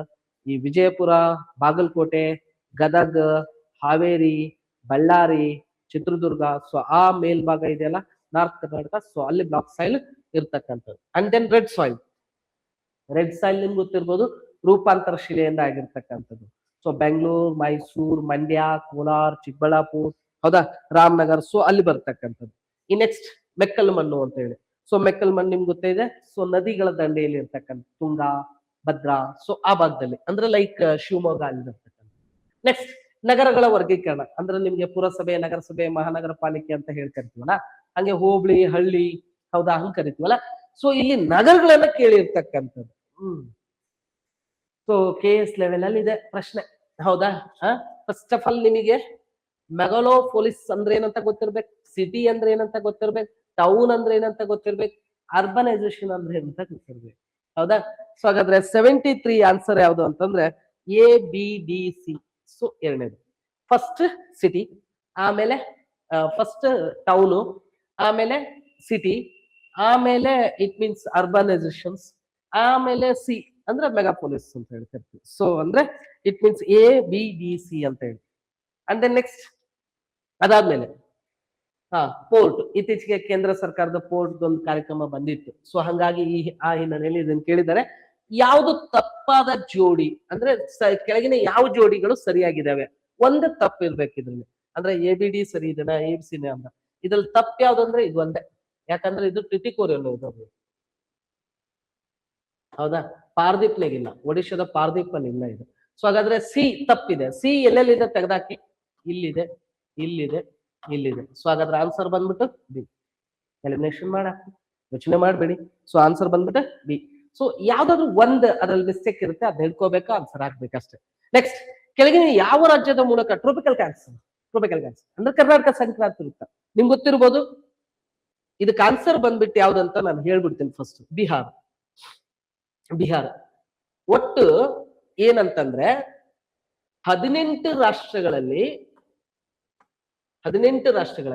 3 ಖಂಡಗಳ ಮೂಲಕ, ಕಂಟಿನೆಂಟ್ ಮೂಲಕ 8 ರಾಜ್ಯಗಳ ಮೂಲಕ ಹೋಗುತ್ತೆ. 8 ರಾಜ್ಯಗಳು. ಸೊ ಆ ಕಡೆಯಿಂದ ತಗೊಂಡ್ ಬನ್ನಿ ಬೇಕಾರೆ. ಸೊ ಯಾವ್ದು? ಗುಜರಾತ್, ಅದಾದ್ಮೇಲೆ ರಾಜಸ್ಥಾನ, ಅದಾದ್ಮೇಲೆ ಮಧ್ಯಪ್ರದೇಶ, ಅದಾದ್ಮೇಲೆ ಛತ್ತೀಸ್ಗಢ, ಮಧ್ಯಪ್ರದೇಶ ಪಕ್ಕ ಛತ್ತೀಸ್ಗಢ ಪಕ್ಕ ಜಾರ್ಖಂಡ್ ಆದ್ಮೇಲೆ ವೆಸ್ಟ್ ಬೆಂಗಾಲ್ ಆದ್ಮೇಲೆ ತ್ರಿಪುರ ಆದ್ಮೇಲೆ ಮಿಜೋರಾಂ. ಸೊ ಗುಜರಾತ್ ಇಂದ ಲೈನ್ ತಗೊಂಡ್ ಬನ್ನಿ, ಸೊ ಹಾಗಾದ್ರೆ ಇದ್ರಲ್ಲಿ ಯಾವ್ದು ಬರಲ್ಲ ಅಂದ್ರೆ ಬಿಹಾರ್ ಮೇಲ್ ಬರುತ್ತೆ, ಬಿಹಾರ ಉತ್ತರ ಪ್ರದೇಶ ಆ ಕಡೆ ಬರ್ತದೆ ಬರೋದು. ಸೊ ಟ್ರೋಪಿಕಲ್ ಕ್ಯಾನ್ಸರ್ ಯಾವ್ದು ಸ್ಟೇಟ್ ಮೇಲೆ ಹೋಗಲ್ಲ ಅಂತ ಹೇಳಿ. ಸೊ ನಿಮ್ಗೆ ಗೊತ್ತಿರ್ಬೋದು ಇಷ್ಟು ಟ್ರೋಪಿಕಲ್ ಕ್ಯಾನ್ಸರ್ ಹೋಗ್ತಕ್ಕಂಥದ್ದು. ಓಕೆ, ನೆಕ್ಸ್ಟ್ ಸಿಮೆಂಟ್ ಫ್ಯಾಕ್ಟ್ರಿಗೆ ಸಂಬಂಧಪಟ್ಟಿರ್ತಕ್ಕಂಥದ್ದು ಎಲ್ಲೆಲ್ಲಿ ಉದ್ಘಾಟನೆ. ಸೊ ಇದಕ್ಕೆ ಆನ್ಸರ್ ಬಂದ್ಬಿಟ್ಟು 1 ಅಂದ್ರೆ ಎಲ್ಲದು ಕೂಡ A2 ಲಾಖೇರಿ ರಾಜಸ್ಥಾನ್, B1 ತೆಲಂಗಾಣ, ಹೌದಾ, ವಿಜಯವಾಡ ತೆಲಂಗಾಣ. ವಿಜಯವಾಡದ ಬಗ್ಗೆ ನಿಮ್ಗೆ ಗೊತ್ತಿದ್ರೆ ಸಾಕು, ವಿಜಯವಾಡ ಆಂಧ್ರ ಇಲ್ಲ ತೆಲಂಗಾಣದಲ್ಲಿ ಬರುತ್ತೆ ಅಂತ ಹೇಳಿ ನಿಮ್ಗೆ ಗೊತ್ತಿದ್ರೆ ಸಾಕು. ನೆಕ್ಸ್ಟ್ ಬಿ1 ಅಂದ್ರೆ ಇಟ್ ಮೀನ್ಸ್ B3 ಇಲ್ಲಿದೆ ಎಲಿಮಿನೇಟ್ ಮಾಡಕ್ಕೆ, ಇಲ್ಲಿ ಎಲಿಮಿನೇಟ್ ಮಾಡಕ್ಕೆ, ಇವೆರಡು ಫೈಟ್ ಕೊಡ್ತಾರೆ, ಹೌದಾ. ಸೊ ಅವಾಗ ಇದು ಆನ್ಸರ್ ಆಗುತ್ತೆ, ಯಾಕಂದ್ರೆ ಆಂಧ್ರ ಒಂದ್ ನೋಡ್ಕೊಂಡ್ರೆ ಸಿಗ್ತಕ್ಕಂಥದ್ದು. ನೆಕ್ಸ್ಟ್ ಕ್ವಶನ್ ಹೋಗೋಣ. ವಿಶ್ವದಲ್ಲಿ waterways inner water ways ಸಂಬಂಧಪಟ್ಟಿದ್ದು, ಇನ್ನರ್ ಲ್ಯಾಂಡ್ ವಾಟರ್ ವೇಸ್ ಸಂಬಂಧಪಟ್ಟಿದ್ದು. ನೋಡಿ, ನಾನು ಕರ್ನಾಟಕ ಇಂಡಿಯಾದ ಬಗ್ಗೆ ಕೇಳ್ತಾರೆ ಅನ್ಕೊಂಡಿದ್ದೆ ಇನ್ನರ್ ವಾಟರ್ ವೇಸ್ ಬಗ್ಗೆ. ಸೊ ಅವ್ರಿಗೆ ಕೇಳಿದ್ದೇನಂದ್ರೆ ವರ್ಲ್ಡ್ ನಲ್ಲಿ ಒಳನಾಡು ಜಲಮಾರ್ಗ ಅಂದ್ರೆ ಇನ್ನರ್ ವಾಟರ್ ವೇಸ್ ಯಾವ್ದು ಜಾಸ್ತಿ ಇದೆ ಅಂತ ಹೇಳಿ ಕೇಳಿದ್ರು. ಇದಕ್ಕೆ ಆನ್ಸರ್ ಬಂದ್ಬಿಟ್ಟು ರೈನ್ ಇನ್ನರ್ ವಾಟರ್ ವೇಸ್. ಹಾಗಾದ್ರೆ ನೆಕ್ಸ್ಟ್ ಇದನ್ನೇ ಕ್ವಶನ್, ಇಂಡಿಯಾದಲ್ಲಿ ಇನ್ನರ್ ವಾಟರ್ ವೇಸ್ ಯಾವ್ದು ಜಾಸ್ತಿ ಅಂದ್ರೆ NW1 ಗಂಗಾ ನದಿ, ಭಗೀರಥಿ ನದಿ, and then NW91. So NW191 so Tapi ನದಿ, NW3 so west coast, and then NW2 so ಇದು ಬ್ರಹ್ಮಪುತ್ರ ನದಿ. ಅಂದ್ರೆ ಇಂಡಿಯಾದಲ್ಲಿ ಹೈಯೆಸ್ಟ್ ಟ್ರಾಫಿಕ್ ಇರೋದು, ಬಟ್ ಇದಕ್ಕೆ ಆನ್ಸರ್ ರೈನ್ ಅಂತ ಹೇಳಿ ಕರಿತೀವಿ. ನೆಕ್ಸ್ಟ್ ಅದಾದ್ಮೇಲೆ ದಿ ಸದರ್ನ್ ಕಾನ್ಸ್ಟೆಂಟಿ ರೈಲ್ವೆ ಇದಕ್ಕೆ ಸಂಬಂಧಪಟ್ಟಿರ್ತಕ್ಕಂಥದ್ದು. ಸೊ ಆನ್ಸರ್ ಬಂದ್ಬಿಟ್ಟು ವ್ಯಾಂಕೋವರ್ ಅಂಡ್ ಹ್ಯಾಲಿಫ್ಯಾಕ್ಸ್. ನಿಮ್ಗೆ ಆಕ್ಚುಲಿ ಹೇಳ್ಬೇಕಂತಂದ್ರೆ ವರ್ಲ್ಡ್ ಜಿಯೋಗ್ರಫಿ, ವರ್ಲ್ಡ್ ಬಗ್ಗೆ ಸ್ವಲ್ಪ ಚೆನ್ನಾಗಿ ಹೇಳಿದ್ದಾರೆ, ಹೌದಾ. ಸ್ವಲ್ಪ ನಾವು ಲಾರ್ಜೆಸ್ಟ್ ಆಗಿ ವರ್ಲ್ಡ್ ಹಿಸ್ಟ್ರಿ, ವರ್ಲ್ಡ್ ಜಿಯೋಗ್ರಫಿ ಇದ್ರ ಬಗ್ಗೆ ಸ್ವಲ್ಪ ಗಮನ ಹರಿಸಬೇಕಾಗುತ್ತೆ ಮುಂದಿನ ನಿರ್ಮಾಣಗಳಲ್ಲಿ, ಹೌದಾ. Next the southern transcontinental railway ಮಾರ್ಗ ಯಾವುದು ಎರಡು ನಗರಗಳ ನಡುವೆ, ವ್ಯಾಂಕೋವರ್ ಅಂಡ್ ಹ್ಯಾಲಿಫ್ಯಾಕ್ಸ್ ಅಂತ ಹೇಳ್ಕೊಂತೀವಿ. ನೆಕ್ಸ್ಟ್ ಇದು ಆಕ್ಚುಲಿ ಏನಂತಂದ್ರೆ ವೆದರ್ ಮೇಲೆ ಕೇಳಿರ್ತಕ್ಕಂಥ ಕ್ವಶನ್. ನಿಮ್ಗೆ ಹೈಟ್ ಇಂದ ವೆದರ್ ಗೊತ್ತಾಗುತ್ತೆ ಅಂತ ಗೊತ್ತಾದ್ರೆ ಸಾಕು, ಅಂದ್ರೆ ಇಟ್ ಮೀನ್ಸ್ ಅದ ಪ್ರಭಾವ ಬೀರುತ್ತೆ ಅಂತ ಗೊತ್ತಿದ್ರೆ ಸಾಕು. ಸೊ ಇಲ್ಲಿ ಹೈಟ್ ಅಂತಂದ್ರೆ ಹೈಟ್ ಇದನ್ನ ಇಲ್ವಾ ನೋಡಿ, ಇಲ್ಲಿಲ್ಲ ಎಲಿಮಿನೇಟ್ ಮಾಡಿ, ಇಲ್ಲಿಲ್ಲ ಎಲಿಮಿನೇಟ್ ಮಾಡಿ, ಇದ್ರೆ ಇವು ಮೂರಲ್ಲಿ ಇರ್ಬೇಕು, ಹೌದಾ. ಸೊ ಹಾಗಾದ್ರೆ ನಿಮ್ಗೊತ್ತು ಲ್ಯಾಂಟಿಟ್ಯೂಡ್ ಅವೆಲ್ಲ ಇಟ್ ಮೀನ್ಸ್ ಬೇಸಿಕ್ ಥಿಂಗ್ಸ್ ಆಗುತ್ತೆ ಅಂತ ಹೇಳಿ. ಸೊ ಹಾಗಾದ್ರೆ ಇವೆರಡು ಅಲ್ಲ. ಸೊ ಆನ್ಸರ್ ಬಂದ್ಬಿಟ್ಟು ಎ ಮತ್ತು ಡಿ. ಆನ್ಸರ್ ಯಾವುದು? ಎ ಮತ್ತು ಡಿ ಅಂತ ಹೇಳಿ. ನೆಕ್ಸ್ಟ್ ಬೆಂಗಳೂರು ಇಂಟರ್ನ್ಯಾಷನಲ್ ಏರ್ಪೋರ್ಟ್ ಏನಂತಾರ ಅಂತ ಗೊತ್ತಿದ್ರೆ ಸಾಕು, ಗ್ರೀನ್ ಫೀಲ್ಡ್. ಬೆಂಗಳೂರು ಮತ್ತು ಹೈದರಾಬಾದ್, ಬೆಂಗಳೂರು ಮತ್ತು ಹೈದರಾಬಾದ್ ಅಂತಾರಾಷ್ಟ್ರೀಯ ವಿಮಾನ ನಿಲ್ದಾಣಗಳನ್ನ ನಗರಗಳಿಂದ ದೂರ ಇವೆ. ಸೊ ಆದ್ರಿಂದ ಇವುಗಳನ್ನ ಏನಂತ ಕರೀತಾರೆ, ಯಾವ ವಿಮಾನ ಅಂದ್ರೆ ಗ್ರೀನ್ ಫೀಲ್ಡ್ ವಿಮಾನ ನಿಲ್ದಾಣ ಅಂತ ಹೇಳಿ ಕರಿತಕ್ಕಂಥದ್ದು. ಸೊ ಯಾವ ಎರಡು ಏನಪ್ಪಾ ಅಂತಂದ್ರೆ ವಾಣಿಜ್ಯ ಕೇಂದ್ರಿತ ವಿಮಾನ ನಿಲ್ದಾಣ ಅಂತ ಹೇಳಿ ಕರೆಯಲ್ಲ. ನೆಕ್ಸ್ಟ್ ಅದಾದ್ಮೇಲೆ ಭಾರತದ ಯಾವ ರಾಜ್ಯದಲ್ಲಿ ಬೋಡೋ ಭಾಷೆಯನ್ನ ಮಾತಾಡ್ತಾರೆ? ಸೊ ಬೋಡೋ, ಡೋಗ್ರಿ, ಮೈಥಾಲಿ, ಸಂತಾಲಿ, ಕುಕೀಸ್ ಇವು ಇತ್ತೀಚಿನ ಸುದ್ದಿಯಲ್ಲಿತ್ತು. ಸೊ ಹಾಗಾದ್ರೆ ಬೋಡೋ ಎಲ್ಲಿ ಅಂದ್ರೆ ಅಸ್ಸಾಂ, ಅಸ್ಸಾಂ ಅಂತ ಹೇಳಿ ಕರಿತಕ್ಕಂಥದ್ದು. ಮತ್ತೆ ಸಿಕ್ಕಿಂ ಅಲ್ಲಿ ಯಾವ್ದಿದೆ ಅಂದ್ರೆ ಜಾಸ್ತಿ, ಆಕ್ಚುಲಿ 11 ಭಾಷೆ ಇದಾವೆ, ನೇಪಾಳಿ. ಮಣಿಪುರದಲ್ಲಿ ಯಾವ್ದಿದೆ ಅಂದ್ರೆ ಮಣಿಪುರಿ, ಹೌದಾ. ತ್ರಿಪುರದಲ್ಲಿ ಯಾವ್ದಿದೆ ಅಂದ್ರೆ ಬಂಗಾಳಿ. ಸೊ ಇದ್ ನೆನ್ಪಿರ್ಬೇಕು, ಅಸ್ಸಾಂ. ನೆಕ್ಸ್ಟ್ ಡೆಕ್ಕನ್ ಎಜುಕೇಶನ್ ಸೊಸೈಟಿಗೆ ಸಂಬಂಧಪಟ್ಟ ವ್ಯಕ್ತಿಗಳು ಯಾರು ಅಂತ ಹೇಳಿ. ಸೊ ಇವರು ಆಕ್ಚುಲಿ ಅಲ್ಲ, ಯಾರು VK ಚಿಂಪ್ಲುಕಾರ್ಸ್ ಅಂತ ಹೇಳಿ ಕರ್ತೀವಲ್ಲ, ಸೊ ಇವರಲ್ಲ, ಇವರು ಮರಾಠಿ ಬರಹಗಾರರು, ಇವರು ಅಲ್ಲ, ಇವರು ಮದ್ರಾಸ್ ಹೋರಾಟಗಾರರು. ಸೊ ಹಾಗಾದ್ರೆ ಎ ಮತ್ತು ಡಿ. ಸೊ ಆನ್ಸರ್ ಬಂದ್ಬಿಟ್ಟು ಯಾವ್ದಪ್ಪ ಅಂದ್ರೆ ಇಟ್ ಮೀನ್ಸ್ ಇದಕ್ಕೆ ಆನ್ಸರ್ ABD. ಸಾರಿ, ಇವ್ರು ಮರಾಠಿ. ಯಾಕಂದ್ರೆ ಮಹಾರಾಷ್ಟ್ರದಲ್ಲಿ ಯಾರು ಬರ್ತಾರೆ, ಸೊ ಇವರು ಮದ್ರಾಸ್, ಇವರು ಮರಾಠಿ, ಹೌದಾ. ಹಾಗಾದ್ರೆ 1, 2, 3 ABD ಇದಕ್ಕೆ ಆನ್ಸರ್. ABD ಅಂದ್ರೆ ಇವ್ರು 3 ಜನ ಮಹಾರಾಷ್ಟ್ರದಲ್ಲಿ ಬರ್ತಾರೆ. ನಿಮ್ಗೆ ಗೊತ್ತು ಡೆಕ್ಕನ್ ಎಜುಕೇಶನ್ ಸೊಸೈಟಿ ಮಹಾರಾಷ್ಟ್ರದಲ್ಲೇ ಬೆಳಕಿಗೆ ಬರ್ತಕ್ಕಂಥದ್ದು, ಎಜುಕೇಶನಿಸ್ಟ್ ಅಂತ ಹೇಳ್ತೀವಿ. ಬಟ್ ತುಳಸಿರಾಮ್ ಇದಾರಲ್ಲ, ಸೊ ಅವ್ರು ಮದ್ರಾಸ್, ಅವ್ರು ಬರಲ್ಲ. ಸೊ ಹಾಗಾಗಿ ಇದಕ್ಕೆ ಆನ್ಸರ್ ಬಂದ್ಬಿಟ್ಟು 2 ಅಂತ ಹೇಳಿ ಕರಿತೀವಿ. ನೆಕ್ಸ್ಟ್ ಹಾಗಾದ್ರೆ ಹೊಂದಿಸಿ ಬೇರೆ ಮೊಹಮ್ಮದ್ ಇಕ್ಬಾಲ್ ಮುಸ್ಲಿಂ ಹೆಸರು, ಈ ಕೃತಿ ಇದ್ರೆ ಮುಸ್ಲಿಮೇ ಇರ್ಬೇಕು. ಹಾಗಾದ್ರೆ A3 ನೋಡಿ, ಎಲಿಮಿನೇಟ್ ಮಾಡಿ ಬಿಸಾಕ್ಬಿಡಿ, ಮುಗೀತು. ಆನ್ಸರ್ ಇದೆ, ಎಲಿಮಿನೇಟ್ ಮಾಡಿ ಬಿಸಾಕಿ. ನಿಮ್ಗೆ ಅಷ್ಟು ಡೌಟ್ ಇದ್ರೆ ಬೇಕಾದ್ರೆ ಲಾಲ್ ಲಜಪತ್ ರಾಯ್ ನೋಡಿರ್ಬೋದು, ಅನ್ಹ್ಯಾಪಿ ಇಂಡಿಯಾ, ಹೌದಾ. ಸೊ ಹಂಗಿರ್ತಕ್ಕಂಥದ್ದು, ಹೌದಾ. ಸೊ ಮೊಹಮ್ಮದ್ ಇಕ್ಬಾಲ್ ಇಸ್ಲಾಂ ಅಂತ ಹೆಸರು. ಸೊ ಇಟ್ ಮೀನ್ಸ್ ಇಲ್ಲಿ ಎಲಿಮಿನೇಟ್ ಮಾಡಿ, ಇಲ್ಲಿ ಎಲಿಮಿನೇಟ್ ಮಾಡಿ, ಇಲ್ಲಿ ಎಲಿಮಿನೇಟ್ ಮಾಡಿ. ಸೊ ಆನ್ಸರ್ ಯಾವುದು? ನೋಡಿ ಆನ್ಸರ್ ನ ಹೆಂಗ್ ಆಗ್ಬೇಕು ಅನ್ನೋದು ಕೂಡ ಹೇಳ್ತಾ ಇದ್ದೀನಿ, ಹೌದಾ. ಸೊ ಇದಕ್ಕೆ ಆನ್ಸರ್ ಬಂದ್ಬಿಟ್ಟು 1 ಅಂತ ಹೇಳ್ತಿರ್ತಕ್ಕಂಥದ್ದು. ಅಂಡ್ ದೆನ್ ನೆಕ್ಸ್ಟ್ ಅದೇ ರೀತಿಯಾಗಿ ಜಲಿಯನ್ ವಾಲಾಬಾಗ್ ದುರಂತಗಳು ಗೊತ್ತಿದ್ರೆ ಸಾಕು ನಿಮ್ಗೆ. ಸೊ ಬಂಗಾಳ ವಿಭಜನೆ 1905, partition of Bengal 1905, quit India movement 1942, 1919, ಹೌದಾ, 1907. ಹಾಗಾದ್ರೆ 1905 ಫಸ್ಟ್ ಎ ಯಾವುದು, ಸಿ ಇರೋದೆಲ್ಲಿದೆ, ಇಲ್ಲ ಅಷ್ಟೇ ಇದೆ, ಎಲ್ಲವನ್ನೂ ಎಲಿಮಿನೇಟ್ ಮಾಡಿ, ಹೌದಾ. C D A B, C D A B. So eliminate ಮಾಡಿದ್ರೆ ಸಾಕು ಅಷ್ಟೇ. ಯಾಕಂದ್ರೆ ಒಂದ್ ಗೊತ್ತಿದ್ರೆ ಸಾಕು ನಿಮ್ಗೆ, ಯಾವ್ದು ಗೊತ್ತಿಲ್ಲ ಇದರಲ್ಲಿ ಬಂಗಾಳ ವಿಭಜನೆ ಪ್ಲಾಟೇಷನ್ ಬ್ಯಾಂಗಾಲ್ ಗೊತ್ತಿತ್ತು ಅಂದ್ರೂ ಸಾಕು. ಯಾಕಂದ್ರೆ 1905 ಅದೇ ಫಸ್ಟ್ ಬರ್ಬೇಕು, ಅದು ಫಸ್ಟ್ ನೋಡಿ. ಉಳಿದದ್ದು 42 ಕ್ವಿಟ್ ಇಂಡಿಯಾ ಮೂವ್ಮೆಂಟ್ ಲಾಸ್ಟ್ ಬರ್ಬೇಕು, ಹೌದಾ, ಲಾಸ್ಟ್ ಇದು. ಓಕೆ, ನೆಕ್ಸ್ಟ್ ಲೋಕಹಿತವಾದಿ ಅಂತ ಯಾರಿಗೆ ಕರೀತಾರೆ ಅಂತ ಹೇಳಿ ನಿಮ್ಗೆ ಗೊತ್ತಿದೆ. ದಯಾನಂದ ಸರಸ್ವತಿನ ಏನಂತ ಕರೀತಾರೆ ಅಂದ್ರೆ ಭಾರತದ ನವೋದಯ ಧ್ರುವತಾರೆ. ಸೊ ಇದು ಆನ್ಸರ್ ಅಲ್ಲ. ನೆಕ್ಸ್ಟ್ ಇದು ರಾಜಾರಾಮ್ ಮೋಹನ್ ರಾಯ್ ಅಲ್ಲ, ಅವ್ರಿಗೆ ಭಾರತದ ನವೋದಯ ಧ್ರುವತಾರೆ ಅಂತ. ಆಕ್ಚುಲಿ ಇದಕ್ಕೆ ಆನ್ಸರ್ ಬಂದ್ಬಿಟ್ಟು ಗೋಪಾಲ್ ಹರಿ ದೇಶ್ಮುಖ್ ಅಂತ ಹೇಳಿ, ಗೋಪಾಲ್ ಹರಿ ದೇಶ್ಮುಖ್ ಅಂತ ಹೇಳಿ ಕರ್ತೀವಿ. ಮಹಾರಾಷ್ಟ್ರದ ಸಮಾಜ ಸುಧಾರಕರು ಅವರು, ಮಹಾರಾಷ್ಟ್ರದ ಸಮಾಜ ಸುಧಾರಕರು. ಆನ್ಸರ್ ಬಂದ್ಬಿಟ್ಟು ರಾಜಾರಾಮ್ ಮೋಹನ್ ರಾಯ್ ಗೊತ್ತು, ಭಾರತದ ನವೋದಯ ಧ್ರುವತಾರೆ, ಸಂವಾದ ಕೌಮುದಿ, ಹೌದಾ, 3 ಪತ್ರಿಕೆಗಳನ್ನ ಮಾಡ್ತಾರೆ, ಸ್ತ್ರೀ ಶಕ್ತಿಗೋಸ್ಕರ ಹೋರಾಟ ಮಾಡ್ತಾರೆ, ಆ ಸತಿ ಪದ್ಧತಿಯನ್ನ ಅಬಾಲಿಷ್ ಮಾಡಿಸ್ತಾರೆ, ಹೌದಾ. ನೆಕ್ಸ್ಟ್ ದಯಾನಂದ ಸರಸ್ವತಿ ಗೊತ್ತಿದೆ, ಬ್ಯಾಕ್ ಟು ವೇದಾಸ್ ಅಂತ ಹೇಳ್ತಾರೆ. ಸೊ ವೇದಗಳಿಗೆ ಹಿಂತಿರುಗಿ ಅಂತ ಹೇಳ್ತಾರೆ, ಶುದ್ಧಿ ಚಳವಳಿ ಮಾಡ್ತಾರೆ. ಸೊ ದಯಾನಂದ ಸರಸ್ವತಿ, ಸೊ ಅವರು ಅಲ್ಲ. ನೆಕ್ಸ್ಟ್ ಅದಾದ್ಮೇಲೆ ಈ ಕೆಳಗಿನ ಯಾವ ಸ್ಥಳದಲ್ಲಿ ರೋಮನ್ನರು ಅಗಸ್ಟಸ್ ದೇವಾಲಯವನ್ನು ನಿರ್ಮಿಸಿದ್ರು? ಅಲ್ಲಪ್ಪ, ರೋಮನ್ನರ ಅಂದಾಗ ನಿಮ್ಗೆ ಕರ್ನಾಟಕ ಹಿಸ್ಟ್ರಿ ಗೊತ್ತಿದ್ರೆ ಸಾಕು. ಕರ್ನಾಟಕ ಹಿಸ್ಟ್ರಿಲಿ ರೋಮನ್ಸ್ ಎಲ್ಲೂ ಬಂದೇ ಇಲ್ಲ ನಮ್ಗೆ. ಶಾತವಾಹನ, ಕದಂಬ, ಗಂಗಾಸ್, ರಾಷ್ಟ್ರಕೂಟಸ್, ಹೌದಾ. ಸೊ ಅದೇ ರೀತಿಯಾಗಿ ಏನು ಬಾದಾಮಿ ಚಾಲುಕ್ಯರಲ್ಲಿ ಲಾರ್ಡ್ ಖಾನ್ ಟೆಂಪಲ್ ಬರುತ್ತೆ, ಮುಸ್ಲಿಂ ಸಂತನಿಗೆ ಹೋಗಿ ಕಟ್ಟಿದ್ದು. ಇಲ್ಲ ಅಂದ್ರೆ ಬಹುಮನಿ ಸುಲ್ತಾನ್ಸ್, ಬೀದರ್, ಗುಲ್ಬರ್ಗ, ಕಲಬುರ್ಗಿ, ಬಿಜಾಪುರ್, ಇದು ಬರ್ಬೇಕು. ಹಾಗಾದ್ರೆ ಇದ್ರಲ್ಲಿ ಆನ್ಸರ್ ನ ಗೆಸ್ ಮಾಡ್ಬಿಡ್ಬೋದು. ಮುಸ್ರೀಸ್ ಕೇರಳದಲ್ಲಿ ಬರುತ್ತೆ, ಇದು ಕೇರಳದಲ್ಲಿ ಬರುತ್ತೆ. ಸೊ ಇದಿರ್ತಕ್ಕಂಥದ್ದು ಆನ್ಸರ್, ಹೌದಾ. ಗೆಸ್ ಮಾಡಿ ಆನ್ಸರ್ ನ ಹಾಕ್ಬೋದು. ಇದಕ್ಕೆ ಕೆಳಗಿನ ಭಾರತದ ಯಾವ ಸ್ಥಳದಲ್ಲಿ ರೋಮನ್ ಅಂದ್ರೆ BC 4-5 ಅಲ್ಲಿ ಮಾಡಿರ್ತಕ್ಕಂಥದ್ದು. ಬಾದಾಮಿ ಗೊತ್ತಿದೆ, ಬಾದಾಮಿ ಚಾಲುಕ್ಯರಿಗೆ ಸಂಬಂಧಪಟ್ಟಿದ್ದು. ಹಳೆಬೀಡು ಗೊತ್ತಿದೆ, ಹೊಯ್ಸಳರಿಗೆ ಸಂಬಂಧಪಟ್ಟಿದ್ದು, ದ್ವಾರ ಸಮುದ್ರ.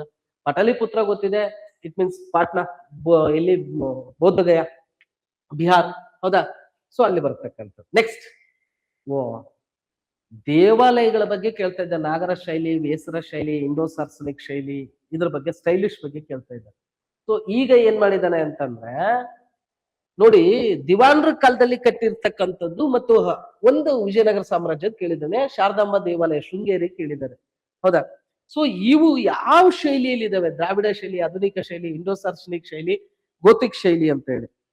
ಸೊ ಇಲ್ಲಿ ಇಟ್ ಮೀನ್ಸ್ ನಿಮಗೆ ಗೊತ್ತಿರ್ಬೋದು, ವಾಣಿ ವಿಲಾಸ್ ಆಸ್ಪತ್ರೆ ನೋಡಿದ್ರೆ ಸಾಕು, ಅದು ಆಧುನಿಕ ಶೈಲಿಯಲ್ಲಿ ಇದೆ, ಹೌದಾ. ಸೊ ಅದೇ ರೀತಿಯಾಗಿ ಅಂದ್ರೆ ಇಟ್ ಮೀನ್ಸ್ ಆನ್ಸರ್ ಬಂದ್ಬಿಟ್ಟು 3 ಅಂತ ಹೇಳಿ ಕರಿತಿದ್ದಕ್ಕಂಥದ್ದು, 3 ಅಂತ ಹೇಳಿ ಕರಿತೀವಿ. ಸೊ ಇದ್ ನೆನಪೇನು. ಸೊ ಹಾಗಾದ್ರೆ ಸೆಂಟ್ರಲ್ ಕಾಲೇಜು, ಸೊ ಇದು A4 ಗೋತಿಕ್ ಶೈಲಿ.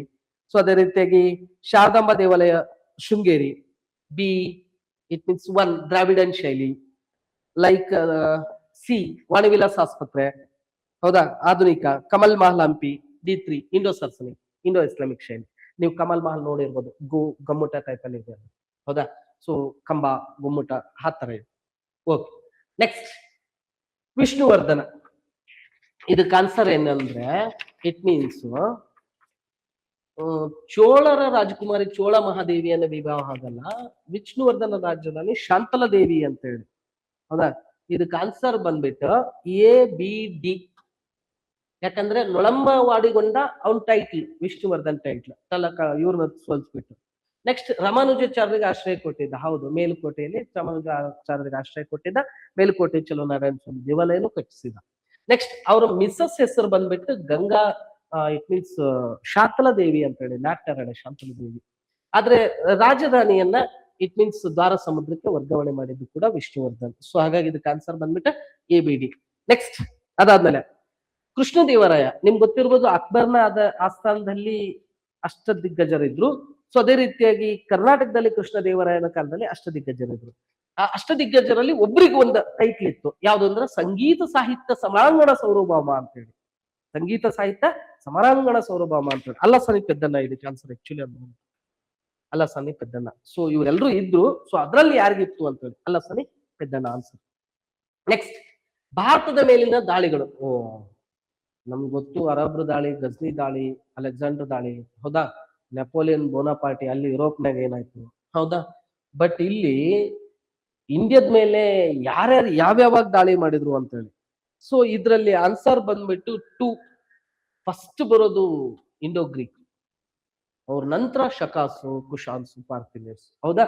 ಸೊ ಹಾಗಾಗಿ ಆನ್ಸರ್ ಬಂದ್ಬಿಟ್ಟು ಯಾವ್ದಪ್ಪ ಅಂತಂದ್ರೆ ಇಟ್ ಮೀನ್ಸ್ 19 ನಲ್ಲಿ 2 ಅಂತ ಹೇಳಿ ಕರಿತಕ್ಕಂಥದ್ದು. ಅಂಡ್ ದೆನ್ ಮೈಸೂರು ದಿವಾನ್ರು. ಮೈಸೂರು ದಿವಾನ್ರು ನಿಮ್ಗೆ ಗೊತ್ತಿರ್ಬೋದು, 1901 ಇಂದ 06 ವರೆಗೂ ಇರುತ್ತಾರೆ. ಇವರು 06 ಇಂದ 09 ವರೆಗೂ ಇರುತ್ತಾರೆ. ಇವ್ರು 09 ಇಂದ 012 ವರೆಗೂ ಇರ್ತಾರೆ. ಅದಾದ್ಮೇಲೆ ವಿಶ್ವೇಶ್ವರಯ್ಯ ಅವರೆಲ್ಲ ಬರ್ತಾರೆ. ಸೊ ಆನ್ಸರ್ ಬಂದ್ಬಿಟ್ಟು 1. ಮೈಸೂರು ದಿವಾನ್ರ ನೋಡಿ, ದಿವಾನ್ರ ಕಾನೂನು ಕ್ರಮದಲ್ಲಿ ಕೇಳಿದ್ದಾರೆ. ಅವರು ಹ್ಯಾಟ್ಸ್ ಆಫ್ ಹೇಳಲೇಬೇಕು ಈ ಕ್ವಶನ್ ಪೇಪರ್ ನೋಡಿದ್ರೆ. ಇಟ್ ಮೀನ್ಸ್ ನೀವೆಲ್ಲ ವಿಶ್ವೇಶ್ವರಯ್ಯ, ಮಿರ್ಜಾ ಅಸ್ಮಾನ್, ಶೇಷಾದ್ರಯ್ಯ ಅವರು, ರಂಗಾಚಾರ್ಲು ಇವ್ರು ನೋಡ್ಕೊತಾ ಇದ್ರು, ಹೌದಾ. ಈಗ ಈ ದಿವಾನ್ರು ಯಾವಾಗ ಯಾರ ನಂತರ ಆದ್ರು ಅಂತ ಹೇಳ್ಬಿಟ್ಟು ಕೇಳಿರ್ತಕ್ಕಂಥ. ನೆಕ್ಸ್ಟ್, ಹೇಳಿಕೆ ಸ್ಟೇಟ್ಮೆಂಟ್ ವೈಸ್ ಕೇಳಿದ್ದಾನೆ. ಹೌದು, ಸೈನಿಕರಿಗೆ ಕಳಪೆ ಮಟ್ಟದ ಯುದ್ಧೋಪಕರಣಗಳನ್ನು ಕೊಟ್ಟಿದ್ರು, ಯಾಕಂದ್ರೆ ಹೌದಾ. ಸೊ ಇಟ್ ಮೀನ್ಸ್ ಅಷ್ಟೊಂದು ಎಫೆಕ್ಟಿವ್ ಇರ್ಲಿಲ್ಲ. ಸೊ ಹಾಗಾದ್ರೆ ಒಂದೇ ಸ್ಟೇಟ್ಮೆಂಟ್ ಸರಿ ಇದೆ. ಓಕೆ, ಹಾಗಾದ್ರೆ ಎಲಿಮಿನೇಟ್ ಮಾಡಿ ಇದನ್ನ, ಈಗನ್ನ ಎಲಿಮಿನೇಟ್ ಮಾಡಿ. ಸೊ ಇದಕ್ಕೆ ಆನ್ಸರ್ ಬಂದ್ಬಿಟ್ಟು ಹೇಳಿಕೆ 1 and 2 ಎರಡು ಕರೆಕ್ಟ್. ಅದಕ್ಕೆ ಸಂಬಂಧಪಟ್ಟಿರ್ತಕ್ಕಂಥ ರಿಲೆವೆಂಟ್ ಇರ್ತಕ್ಕಂಥದ್ದು. ಸೊ ಹಾಗಾಗಿ ಬ್ರಿಟಿಷರು ಭಾರತಕ್ಕೆ ಅಪಹರಣ, ಇದು ಕರೆಕ್ಟ್, ಇದು ಇದಕ್ಕೆ ಸಂಬಂಧಪಟ್ಟಿದೆ, ಯಾಕಂದ್ರೆ 1857 ರಿವೋಲ್ಟ್ಗೆ ಸಂಬಂಧಪಟ್ಟಿರ್ತಕ್ಕಂಥ. ಸೊ ಆನ್ಸರ್ ಬಂದ್ಬಿಟ್ಟು 4 ಇದಕ್ಕೆ. ನೆಕ್ಸ್ಟ್, ಅದಾದ್ಮೇಲೆ ರಣಜಿತ್ ಸಿಂಗ್ ಅವರು ನಿರಂಕುಶವಾಗಿ ಸಿಖ್ಖರ ಇಂಗ್ಲಿಷರ ವಿರುದ್ಧ ಸೋತ್ರು. ಸೊ ಇದ್ರಲ್ಲಿ ಏನಂತಂದ್ರೆ ಇದು ಕೂಡ ಏನಂತಂದ್ರೆ ಇಟ್ ಮೀನ್ಸ್ 4. ಹೇಳಿಕೆ 1 ಮತ್ತು ಬ್ರಿಟಿಷ್ ರಜಪೂತ್ರಿಗೆ ಸಂಬಂಧಪಟ್ಟಿರ್ತಕ್ಕಂಥ ಕ್ವಶನ್ಸ್, ಹೌದಾ. ನಿಮ್ಗೆ ಗೊತ್ತಿರ್ಬೋದು, ಸಿಖ್ರಲ್ಲಿ ರಣಜಿತ್ ಸಿಂಗ್ ಮಾತ್ರ ಅವ್ರ ಜೊತೆ ಸ್ವಲ್ಪ ಹೋರಾಟ ಮಾಡ್ತಕ್ಕಂಥದ್ದು, ಉಳಿದವ್ರು ಯಾರು ಮಾಡಲ್ಲ.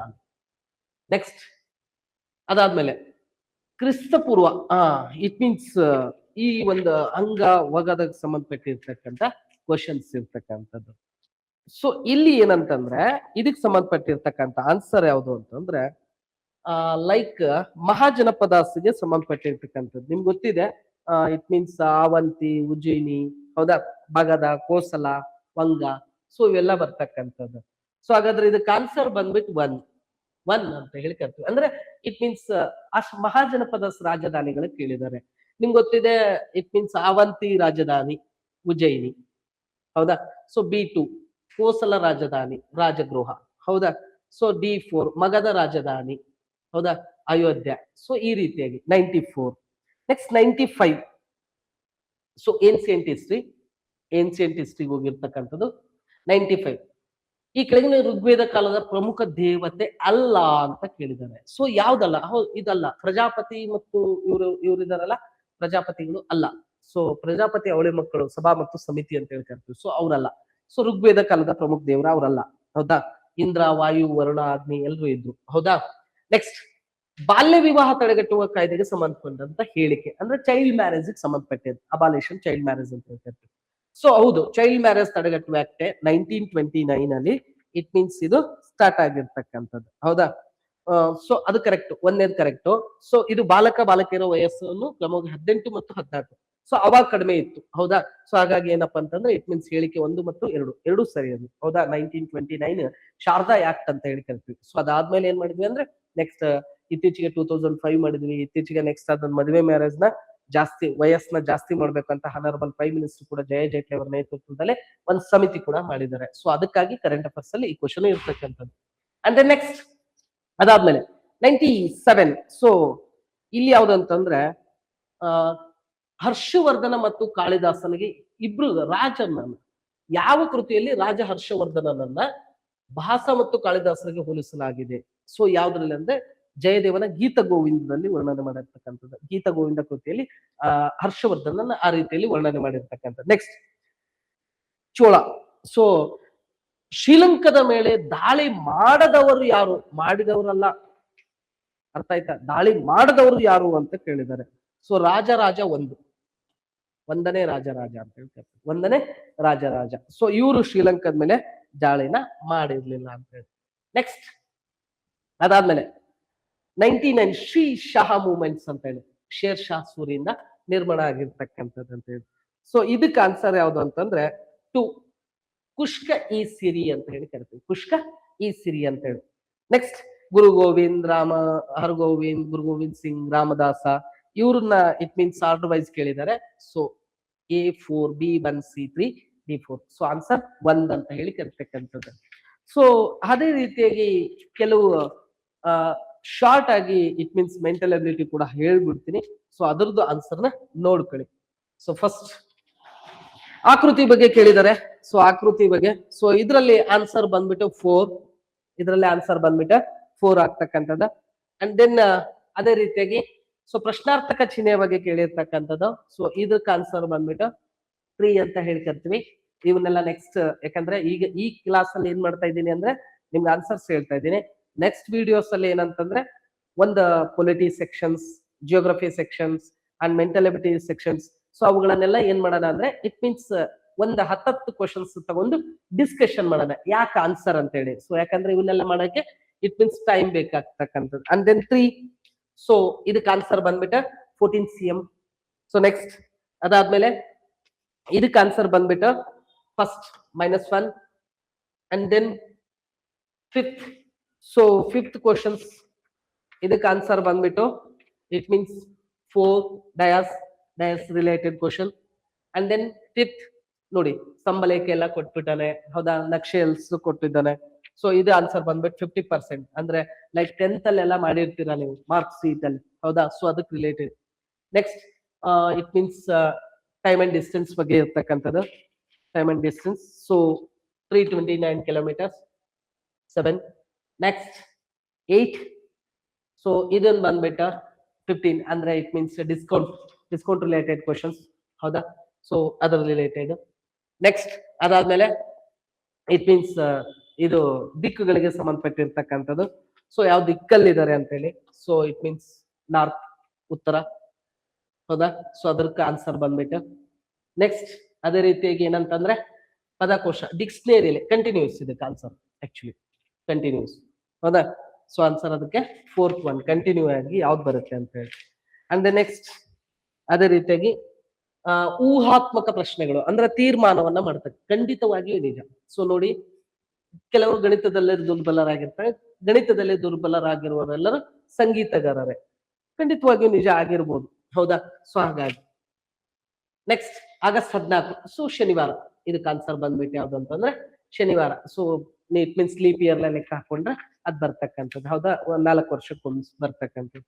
ನೆಕ್ಸ್ಟ್ ಅದಾದ್ಮೇಲೆ ಇದು ಅಂದ್ರೆ ಟ್ರೈನ್ ಪ್ರಾಬ್ಲಮ್ಸ್ ಸಂಬಂಧಪಟ್ಟಿದೆ. ಟ್ರೈನ್ ಅಂಡ್ ಡಿಸ್ಟೆನ್ಸ್ ಸಂಬಂಧಪಟ್ಟಿದೆ. ನಾವು ಒಂದು ಫಾರ್ಮುಲಾ ಹಾಕೊಂಡು ಮಾಡಿದ್ರೆ ಇಟ್ ಮೀನ್ಸ್ ಆನ್ಸರ್ ಬರುತ್ತೆ 8 kilometers.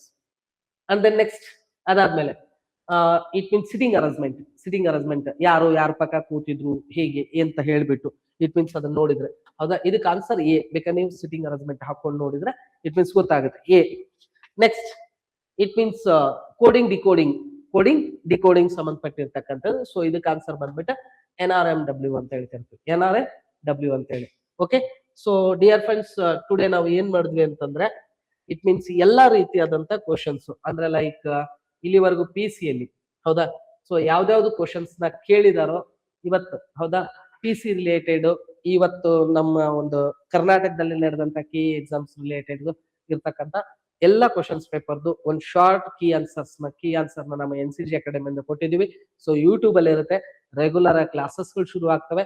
ಸೊ ನೆಕ್ಸ್ಟ್ ಕ್ಲಾಸ್ ಅಲ್ಲಿ ನೆಕ್ಸ್ಟ್ ನಾವು ಏನ್ ಮಾಡೋಣ ಅಂತಂದ್ರೆ ಇಟ್ ಮೀನ್ಸ್ ಇದನ್ನ ಮೀಟ್ ಮಾಡೋಣ, ಓಕೆನಾ. So anyway thank you so much.